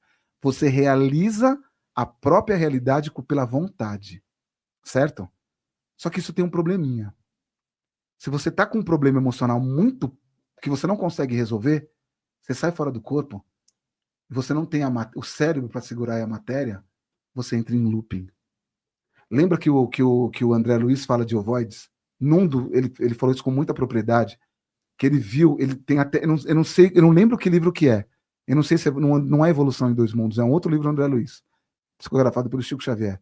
Ele descreve que ele viu uns caras como ovoide, e quando ele se aproximou, ficava repetindo ódio, ódio, ódio. O cara estava preso num looping. Por quê? Não tem matéria para ele sair do looping. A matéria cadencia o tempo. Se você não tem matéria para cadenciar o tempo, você fica preso em looping. Você vai ver pessoas que estão no plano astral mais de 1000 anos. Tinha um cara, inclusive, não sei o que você vai falar com o Cabral quando você trazer ele aqui. Ele descreve um cara que ele viu 1000 anos andando. O cara tinha andado praticamente o planeta inteiro dando volta. O cara, e para ele estava no mesmo tempo, há 1000 anos atrás. O cara fica preso dentro da bolha de realidade dele. Então, eu não sei como o universo lidar com essas coisas, mas eu sei de uma coisa, o tempo existe, não estou falando que é para o ser humano perceber, mas para as cadências de eventos no universo, elas terem um começo, meio e fim, e elas se desenrolarem, evoluírem. Quando você fala de evolução, você precisa de tempo. Elas evoluem, pelo menos dentro do que a gente percebe. Você tem uma evolução de instantes diferentes ou de apreensão da realidade diferente quando você não tem mais o corpo físico. Você sai dos planos astrais, por mais sutis que sejam. Quando você fala de chegar no plano mental, eles falam que não existe tempo, né? Não sei como a pessoa fala, que se você não tiver tempo, você não consegue nem descrever. Se eu tiver uma expansão e tiver uma projeção de campo mental, que eles falam, que você vê que as pessoas que entendem não falam sobre isso. Por quê? Se não tem tempo, como que você vai ter um input e output? Ah, percebi, é isso, soltei isso, falei. Você não vai ter. Então, se tiver uma experiência fora do tempo, o seu cérebro não consegue pegar. Passa batido. Você não vai saber o que é. Então, você necessita do tempo para isso. Eu estou fazendo um monte de besteira, bateu uma dor de barriga, eu vou lá no banheiro. Os exemplos que o Wagner usa. Você precisa do tempo para isso. Vai passar. Você perdeu uma pessoa que você ama muito, quem já não perdeu? Aquilo vai ficar... No momento que você fala, eu não vou sair disso. Eu não vou sair disso, é horrível. Dá 2 anos. Dá 1 ano, dá meses. Algumas semanas. Aí você tá com essa daqui agora eu não. Essa, se acabar, vai acabar meu mundo. Dá um tempo. O tempo, ele proporciona isso. Isso para nível nosso aqui, ó, né? Proporciona para nível nosso emocional. Agora, quais são as relações de eventos que fluem no universo? Estrelas aparecendo. Imagina quanta coisa tem que proporciona o tempo, viabiliza a percepção. Por que surgiu, eu não sei. Vocês param para pensar uma coisa? Aqui, a gente está no tempo, certo? Percebendo a realidade e achando que é tudo. Olha, o Sol brilha. Nossa, nós temos galáxias fantásticas, planetas, o ser humano, relações, tudo preso dentro do tempo. Essa é a nossa evolução. Vamos pensar. Já pararam para pensar num ser? Quando eu fui no Wagner, eu falei o nome do ser errado, eu falei Veda. Não é Veda. Aqueles seres, eu sempre esqueço desses seres. Deva. E tá lá registrado, nem ele entendeu o que eu falei. Deva. Esses caras, eles estão num tempo, se é que é os caras que eu posso falar, eles estão num tempo de evolução diferente. Quem percebe eles é só por sentimento. Tem uma relação de carinho, só que os caras estão presos a alguma estrutura e passando por uma evolução que a gente não sabe que é aqui. Novamente, os hindus que deram esse nome perceberam isso, né? Naquele tempo, né, perceberam, e outras pessoas percebem com outros nomes. Vocês já pararam para pensar que pode ter seres no universo que não estão presos nessa linha de tempo que a gente tem? Você consegue, matematicamente, jogando, você consegue perceber tempos paralelos. Já pensou qual que seria a experiência de um ser desse? Que você não está preso no começo, meio e fim. Já pensou para falar? Você falou do efeito borboleta, certo? Do filme Efeito Borboleta. Ali é matemática do caos. Tem um livro que chama Gleick, que chama Caos. Ele é meio denso, mas é legal ler sobre ele. Dá para pegar algumas coisas. O cara, sabe como que ele descobriu a matemática não linear? Matemática linear, sabe? A matemática tem uma linearidade. Quando você começa a fazer relações, você pega numa matemática que está fora da linearidade. São sistemas de matemática que são ferrados. O cara tem que ser muito bom para mexer nisso. O cara viu, tinha um pingo numa torneira. Falou assim, se eu conseguir montar uma equação para esse pingo dessa torneira. Só que assim, por que é não linear? Tem tantos eventos que caem sobre ele que você não consegue mensurar. Tem a potência do cano que joga para a água. Para isso, tem várias torneiras que mexem com isso aberto. Tem o tipo de material, pelo calor que está, do jeito que a água vai fluir, do jeito que ela não foi fechada. Você entendeu? Tem tantos elementos que você não consegue matematizar isso. Não tem como você matematizar um pingo de uma torneira, vocês entenderam, né? Ele viu uma bandeira assim, ó. Falou, mas se eu conseguir fazer uma equação dessa bandeira. Mas espera, é o vento, são os carros passando, é a temperatura. O jeito que está o material da bandeira, você não vai conseguir. São tantos elementos, não dá para você ter uma linearidade. O que ele fez? Ele pegou uma simples equação, pegou um tempo, ele separou um tempo daquela equação da bandeira, pegou um tempo da água pingando. Pegou isso e juntou essas equações. Fez uma relação dessas equações. Não falam da borboleta? Ele descobriu uma outra relação. Na realidade, eu comecei falando diferente. Tinha uma outra relação, era bandeira e um pingo de água. E ele pegou uma coisa que é comum. Ele juntou, ele conseguiu ter uma possibilidade, ele conseguiu pegar uma probabilidade de uma linha que você descrevia 90% como que a gota ia cair, cara. Ele pegou uma coisa que não tinha nada a ver com outra, e matematicamente ele juntou. Vocês entenderam? Porque agora as pessoas vão entender, porque fala assim, o bater de uma borboleta no Brasil causa uma tempestade na Índia. Por quê? Porque tudo está relacionado de um jeito ou de outro. E se matematicamente você conseguir, você consegue. Esses caras, eles iam em cassino em Las Vegas. E com um sistema não digital, com um sistema analógico, com uma coisa. Ele chegava, ele começou. Cara, tinha um cara de fora que ajudava ele a. Ou eu não lembro se ele era sozinho. Ele vinha onde que a bolinha caía nos números. Sabe quando você trum, caía na roleta? Cara, ele ficou observando e começou a fazer cálculo ali. Com matemática não linear. Começou a integrar ali, cara. O jogo começou a acertar com tudo, velho. Aí ele tava quebrando. O grupo desses loucos, tá no livro do Blake, começaram a fazer isso. Aí falaram, tem alguma coisa errada nesse cara. Aí pegaram o cara lá. Meu, você tá ganhando. Aí tiraram, viram ele com um negócio aqui. Não, então ele tá com fone. Mas não sabe que não. Ele montou um computador analógico ali. O cara tava acertando, cara. Você tem noção disso? Sabe pra onde esses caras foram? A última vez que eu fiquei sabendo, eles estavam trabalhando com um sistema de tornado, furacão no Japão. Os caras estavam ricos, claro. Não é nem sobre o dinheiro, mas saíram disso. Eles ficaram proibidos de entrar nos cassinos. Estavam. Sistema de tempestade é muito complicado você saber quando aparece. Hoje você tem uma linha de cálculo, né? Mas você entendeu o que é matemática não linear? O que é o caos? Quando você fala do caos? É isso. Os caras, por isso que os caras falam, o efeito borboleta, você tira, você bate uma asa. É uma coisa intricada, mas ela é não linear. E aí eu começo a te falar, a realidade que a gente está aqui parece que ela é não linear. Ela é linear no momento que a gente percebe. Se você for falar de memória, de Akashi, você entendeu? Por isso que eu te falo, não dá para eu chegar isso é assim que o Akashi se comporta. Sabe por quê? O que os hindus soltaram que podia ser o Akashi, que é o Akashi, que eles perceberam espiritualmente. E você explicar isso, você tem que pegar tudo o que a ciência está mostrando e toda a percepção espiritual que você tem para montar o que seria a memória, o que seria a realidade e o que poderia ser o tempo. Não dá para a gente falar do tempo preso nele. Eu estou preso no tempo. Eu vou descrever do tempo estando preso no tempo? Já tinha um cara que falava sobre isso, né? Todo mundo fala dele, olha, se você perguntar sobre o tempo, eu não sei te responder, mas eu tô nele, então né, eu sei como, eu tô aqui passando, mas até você me perguntar, não sei o que é. E você já parou para pensar o que é você pensar fora do tempo? Você já parou para pensar o que é você ter noção do passado? Não é ter noção do passado acontecendo, é uma noção do passado acontecendo. Você tomando outra decisão no passado que não é na linha do presente que você está tomando e tudo acontecendo ao mesmo tempo. Será que a consciência ela não tirou o foco, ela não tirou o foco total dos acontecimentos e produziu um princípio de uma alma que está presa no tempo para perceber os eventos de uma maneira diferente e a gente está aqui?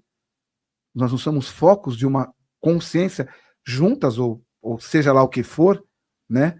Que está percebendo a passagem do tempo e nós estamos experienciando isso e estamos colocando uma pitada em Deus. Não dá para falar de Babylon 5, não dá para não falar de Babylon 5. Procurem, é um seriado dos anos 90 fantástico. Tem uma hora que tem um médico falando com um extraterrestre, falando assim, será que Deus, estão falando de Deus, se Deus existe, será que Deus não criou ele consegue criar uma pedra tão pesada que ele mesmo não consegue levantar, de tão pesada? E o médico fala uma coisa muito interessante, ele fala que se Deus não criou um enigma, mas tão complicado, que ele não tem resposta sobre esse enigma, será que esse enigma não somos nós? Perfeito. Não estou falando será que a realidade, ela cria relações para ela mesma entender sobre ela mesma? Se é que a gente entra num ponto, será que tem alguém entendendo? Ou se não, eu puxo ali para a explicação. Até do lado do começo, que quem falou uma vez sobre isso é um cientista que o meu científico odeia ele, mas eu acho ele fantástico nas relações, o Fijo de Capra, que ele escreveu o tal da física, tem um livro que ele fala dos sistemas. Ele dá um exemplo muito fácil, H2O é água, não é? Água, H2O. Se você tira o H, é água. O2 não, né? H2O, né? Você entende? Água só existe por causa de relações. Você vê ela porque existe por causa de uma relação. Agora, se você separar os conjuntos, é ela? Não. Será que nós não somos sistemas de criação de relações que uma junta com a outra? Eu falar que tudo é uma coisa só, é uma coisa que todo mundo fala no meio. Eu não sei se tudo é uma coisa só. Mas falando em multiverso, será que todos os marcos do multiverso não criam algo que seria um marco geral que ele faz parte de cada Marcos que está aqui, mas eu não sou um Marcos geral. Ele não existe independente de mim. Ele existe por causa de todos se juntando. Então, alguns falam, será que não é a minha superconsciência? Só que ela não é individual. Ela só existe por causa de cada um. É que a gente não consegue pensar nisso sem a gente pensar numa soma. Ah, oi, amém para ela. Não é amém para ela, não existe. Ela só existe porque existem vários marcos. E eu crio um corpo desses marcos. A gente vai pensar em algo linear. Aí eu estou vendo ela lá, ela não está lá, ela está aqui. É difícil para a gente pensar. Eu me fiz entender desse sentido? Eu não estou falando de uma consciência Marcos, que ela está em tudo e que ela é independente. Ela só existe porque eu existo. É que nem o H2O. Ela é a água. A água só existe porque tem um H ali. Eu sou um H, você é um O, e a realidade existe. É difícil, a gente tem que pensar sobre isso, não é uma resposta. É algo aberto para você pensar e você pensa sobre as relações que você tem, o que você acha, o que você acredita que seja Deus, o que você acha que é a realidade, e coloca mais essa pitada. E se eu quebrar o tempo? E se eu quebrar as relações hierárquicas? Colocar algo como anárquico, sem hierarquia? Como que a realidade funciona? Eu vou te falar, a natureza é cooperativa. Ela é muito mais anárquica do que hierárquica. A gente vê relações de hierarquia porque a gente entende como uma relação emocional. Há algo precisa estar acima e estar abaixo. E se for uma coisa só? Lembra que eu te falei que um dos escritos herméticos que eles falam que está em cima é como que está embaixo? Para realizar uma coisa só? Eu te falei que esse grupo que se aproximou, que a gente se aproximou da gente, quando eles falaram do Egito, que aconteceu uma salada lá, o que eles passaram para o que era o Hermes, se era um grupo, se era uma pessoa, é o que está dentro, é como o que está fora. E a realidade é uma coisa só. Não tem um princípio de cima e embaixo. Eu entendo que a gente entende isso como algo, como uma coisa só, mas não tem essa hierarquia de algo estar embaixo. Existe uma coisa só. A gente interpreta as coisas diferentes. Talvez o universo é uma interpretação nossa de algo que não é bem o que a gente está vendo. A natureza nos mostra isso, nos mostra isso, né? Eu estava vendo outro dia sobre as folhas, como elas conseguem sobreviver em cima das plantas que estão acima, que não chega o sol, que não chega às vezes a água. Existe um sistema de cooperação entre as raízes, entre todos. Existe uma certa cooperação, tem um nome isso dentro da biologia, que me escapou o nome. Eu estou ficando velho, esqueço dos nomes. Inclusive, eu usei isso para explicar sobre a relação do multiverso. Ai, como que eu esqueço? Eu já falei sobre isso aqui. Eu esqueci. Mas são sistemas de raízes que tem bulbos que ligam uma raiz a toda. E uma depende da outra, não tem uma que é total dependente. Quando que as de cima elas conseguem perceber alguma coisa, elas jogam informações para as outras, ou desviam o caminho. Isso até no campo bioelétrico. Quando tem uma praga pegando, tem uma relação que elas conseguem se converter, tem uma linguagem própria das plantas. Cara, isso é fantástico. E a gente, por ter a mente e achar que tudo tá dentro do nosso mental, a gente acha que nós somos separados com relação a isso. Nós somos cooperativos, até que a gente não percebe isso. A gente cria hierarquias. Até divina, né? Mas eu falei demais, foi uma pergunta só, acabei falando demais coisa. Filosofou bem, mas o que acontece? Dentro desse assunto tem ramificações. Até você falou sobre a questão do tempo, né? Tem até aquela brincadeira que às vezes o Wagner fala que o professor vai dar aula falando que não existe tempo, mas ele fala, entra logo que a aula termina daqui a 50 minutos, né? Então já é um negócio que é para se refletir. E a questão também da negatividade que você falou, e eu lembro do Ivanov, que ele fala assim, uma vez um cara questionou ele e falou assim, mas eu sou negativo para mim, eu não estou incomodando ninguém, eu sou negativo na minha realidade, o cara coloca assim, daí ele falou, não, a sua negatividade contribui com a negatividade de um outro lugar do planeta que está com um foco muito grande, você está alimentando aquela energia. Então tem a ver com isso que você falou. E aí me surgiu uma questão que eu vejo, uma palavra, um termo também bastante polêmico e com diversas interpretações. O que você diria para as pessoas que entram em contato com o tema registros akáshicos com a justificativa de quererem mudar o próprio destino? O que você tem a dizer sobre destino nesse contexto? Foi numas curvas complicadas, né? Quem disse que existe destino? Quem disse que existe destino? Dentro do estudo dentro do estudo que a gente faz de profecia, Se não existe um presente, é uma possibilidade, um potencial, como você vai falar que existe algo na frente? Você pega um potencial do que pode acontecer, você só vai saber na hora que acontece lá. Quando esses caras que conseguem perceber algo do futuro, alguns acertam algumas coisas, né? Eles estão percebendo uma linha de possibilidade que ela aconteceu. Quando acontece, fala, pô, o cara acertou, porque ele percebeu essa linha, né? Se destino, para mim é o seguinte, se destino existisse, o universo não teria necessidade de existir. Porque o universo está se descobrindo a cada momento.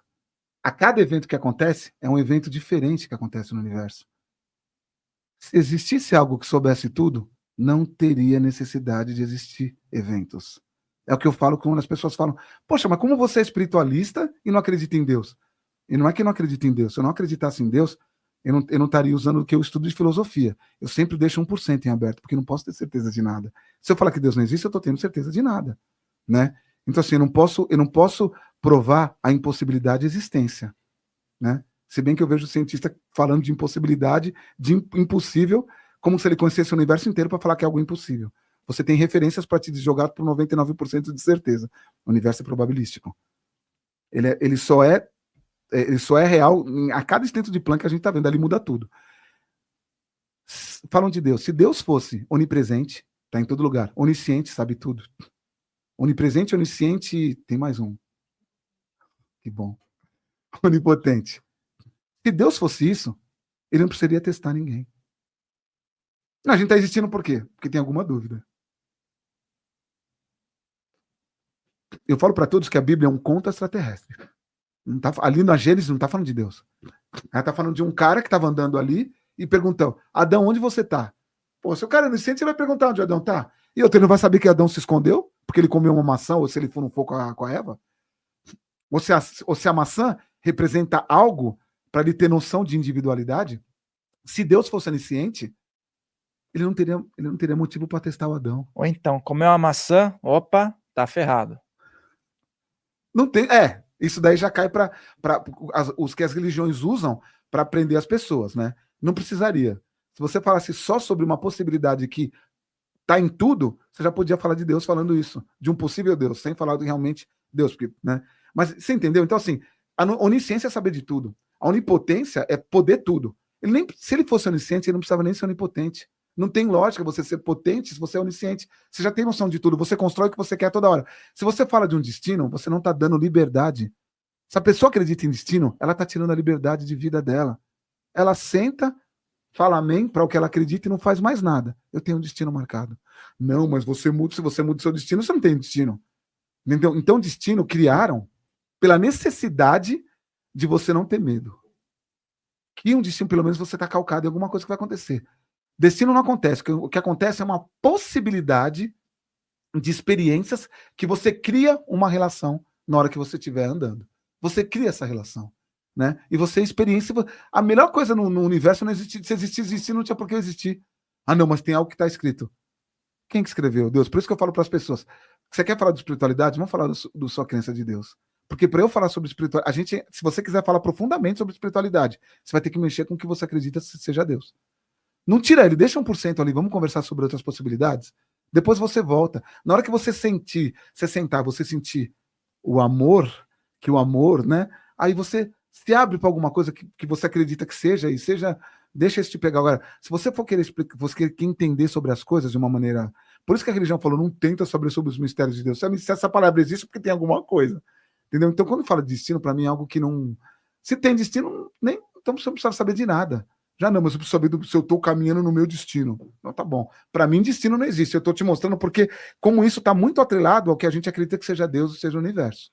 Né? Então, quando você começa a ver que até a física, quando fala que não tem certeza, é uma possibilidade as relações, então as pessoas falam assim, não, mas você está falando que o que rege as relações do mundo subatômico são princípios quânticos e eles são probabilísticos, mas está aqui. Eu consigo fazer um celular que tem princípio de mecânica quântica funcionar. Sim, você cria uma margem probabilística que você, como a probabilidade é maior, você acaba fazendo com que as coisas aconteçam e parece que são determinadas.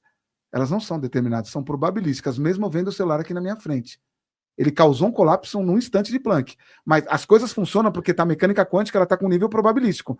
Mas ela criou vários caminhos que os cálculos levam, que parece que é determinado, mas não é determinado. Ao ponto de chegar a pessoas da ciência hoje, são falando, não, o universo é determinado. Tem a física quântica, a mecânica quântica, a mecânica ou a matemática, mas não, se determina naquele instante. Você usa para isso. Então, você falou sobre destino. Eu tenho que correr aí isso para falar que, não tem lógica. Senão eu estou tirando a minha própria liberdade. A pessoa que acredita no destino, ela está tirando a liberdade de escolha dela. Ela percebeu isso? Uhum. E ainda vou colocar mais uma cereja do bolo aí. Você falou que eu te coloquei numa sinuca de bico, mas é bom. Vou colocar outra aqui que eu acho que você vai gostar. E a relação do karma com todos esses aspectos? Não. Eu vou ser levado para a fogueira. Putz, cara, ferrou. Se você pegar do sânscrito, karma é causa e ação, né, que está acontecendo. As pessoas usam o Dharma como algo que você está seguindo o quê? Se você constrói o seu segmento na hora que você está seguindo. Eu estou numa espuma de possibilidades aqui. Para onde eu for, eu vou criar a minha realidade. Veja, criar num instante... Eu estou criando aqui, ó. Eu vou criar, eu pegar a mão no celular. Essa é a única criação que e é uma criação de eventos que eu já uso. Não estou falando eu não estou dizendo como as pessoas falam, não, você cria a sua realidade.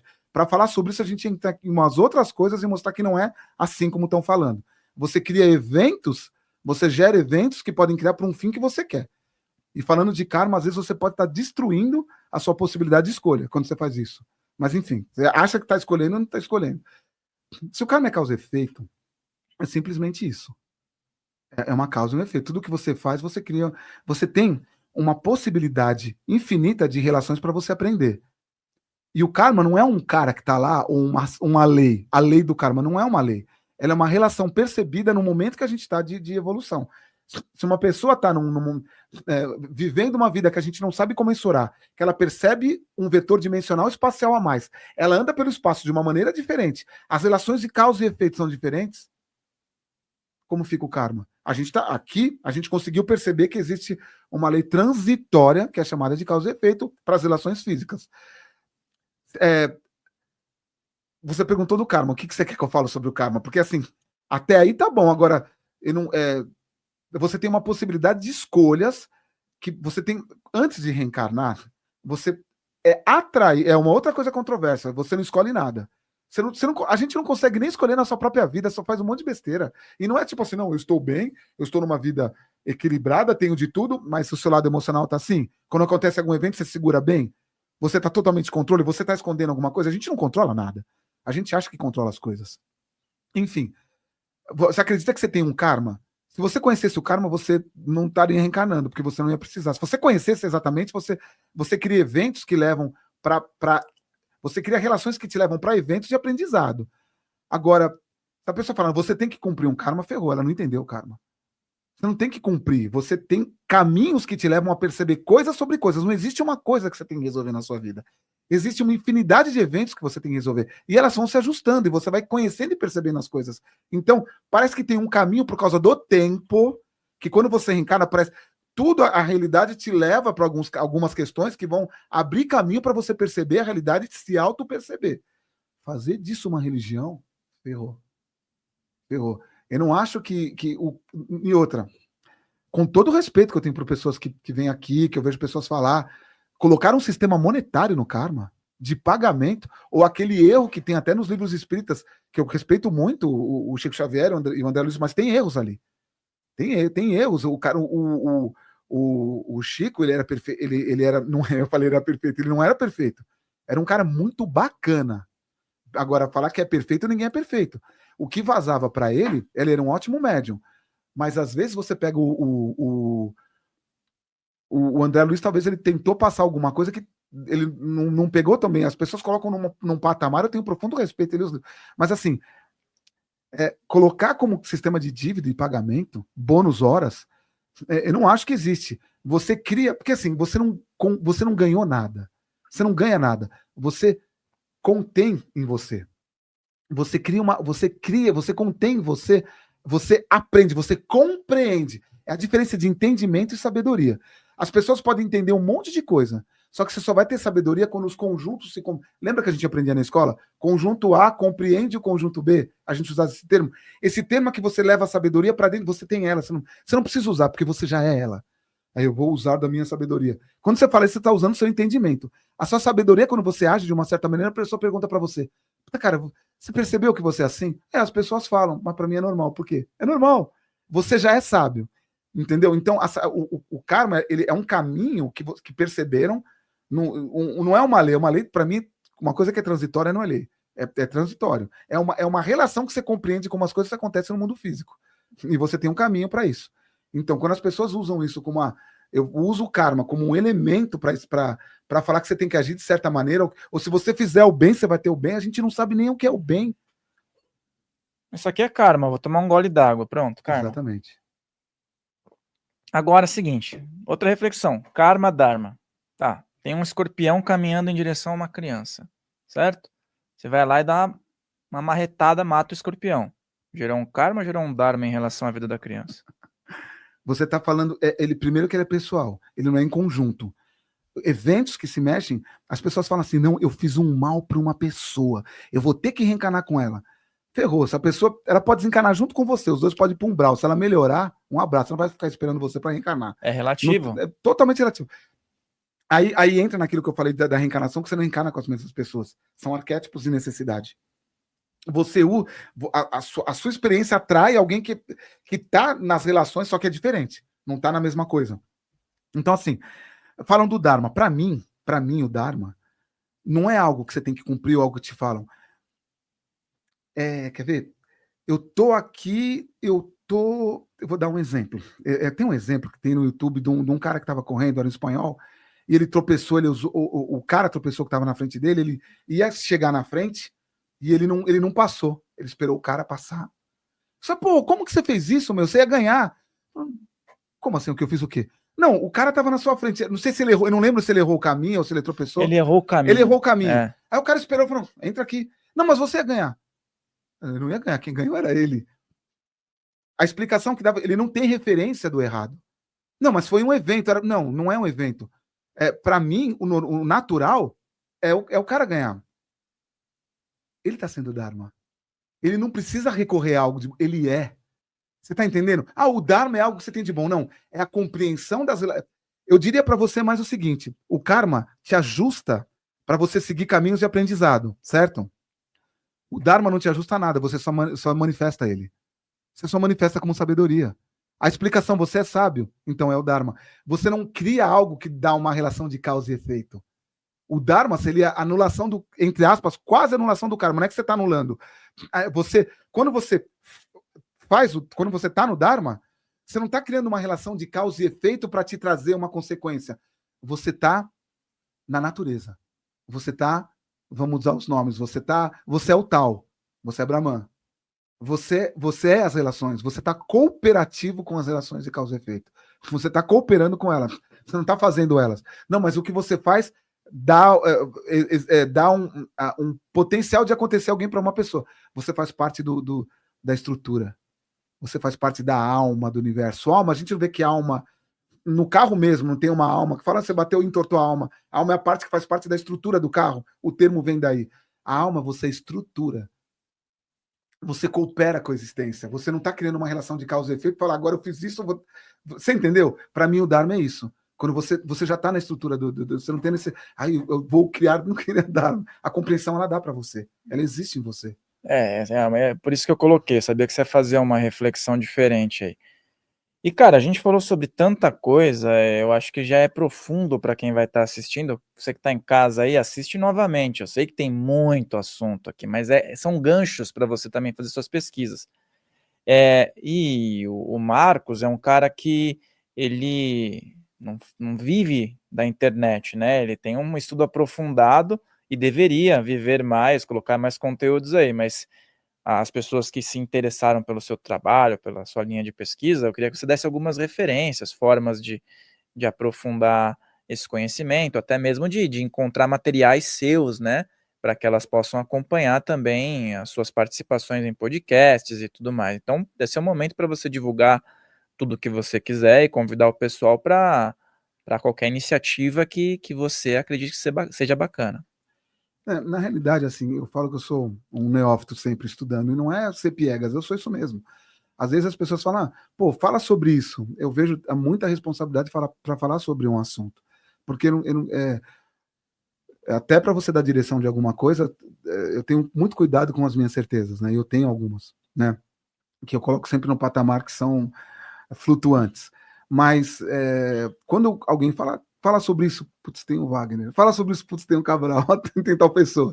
Eu sou uma junção do que eles falam e gosto de falar porque eu tenho extremo interesse sobre essas coisas. Então, tudo que eu estudo aqui, eu estudo de material que eu peguei quando eu comecei a participar do IPPB em 1989, que me trouxe todo o caminho para estudo, e complementando com a história com a história do Cefli, né? Que tanto no IPPB como no Cefli, eu sou como fosse um associado, dali abre, só que eu não estudo só isso, eu vou atrás da parte de ciência, eu estou fazendo um curso de filosofia dentro do Cefli, que é filosofia acadêmica, só que não tem nada acadêmico. Participo dos grupos e dos cursos do Wagner, porque está sempre me enriquecendo, e daí eu tiro um geral que é o que eu sou. Não concordo totalmente com um nem totalmente com o outro, mas eu pego do que é o melhor e faço, então tudo que eu falo vem desses locais, né? Agora, quando você me convida com alguma coisa que eu posso falar de coisas que talvez eles não falaram, que eles pisam mais em ombro porque eu sou desbocado, aí assim, algumas coisas eu coloco no meu Instagram, mas simplesmente já procuraram pessoas. Ou faz esse esquema que vai subir, eu não tenho interesse.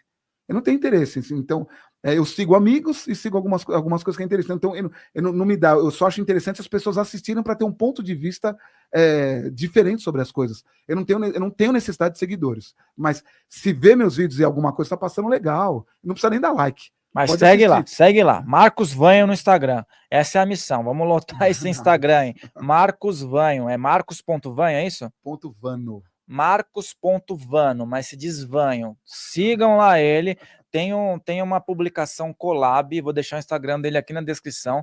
Tem uma publicação collab no nosso Instagram lá, que é o trailer dessa entrevista. Siga lá, vamos estimular ele a colocar mais materiais. E tem trechos de entrevistas dele lá. Marcos.vano. Marcos, gratidão por você estar aqui mais uma vez. Já é a terceira participação, se eu não me engano. Ou quarta, né? Que você vem aí. Quarta, eu acho. Quarta participação. Quinta, você veio, né, em conjunto com. você com veio Betim, duas. com Você veio Marcos. duas solo, daí você veio uma com o Tadeu e uma com o Betim. 4. E agora? E essa aqui? É isso aí. Então, mais uma participação. Procurem aqui outras participações dele, uma recente aí com o Marcos Tadeu, com o Rodrigo Betim, e tem uma solo lá quando a gente começou, era no outro estúdio ainda. Cara, gratidão mais uma vez. Muitas reflexões positivas e tenho certeza que vai ser bem aproveitado. Ou reflexões que. Não, ele não tá falando isso, não é possível, não tem a ver, ele não sabe o que tá falando. Sei, né? Vai saber se gerou um karma, um dharma. Ou os comentários, né?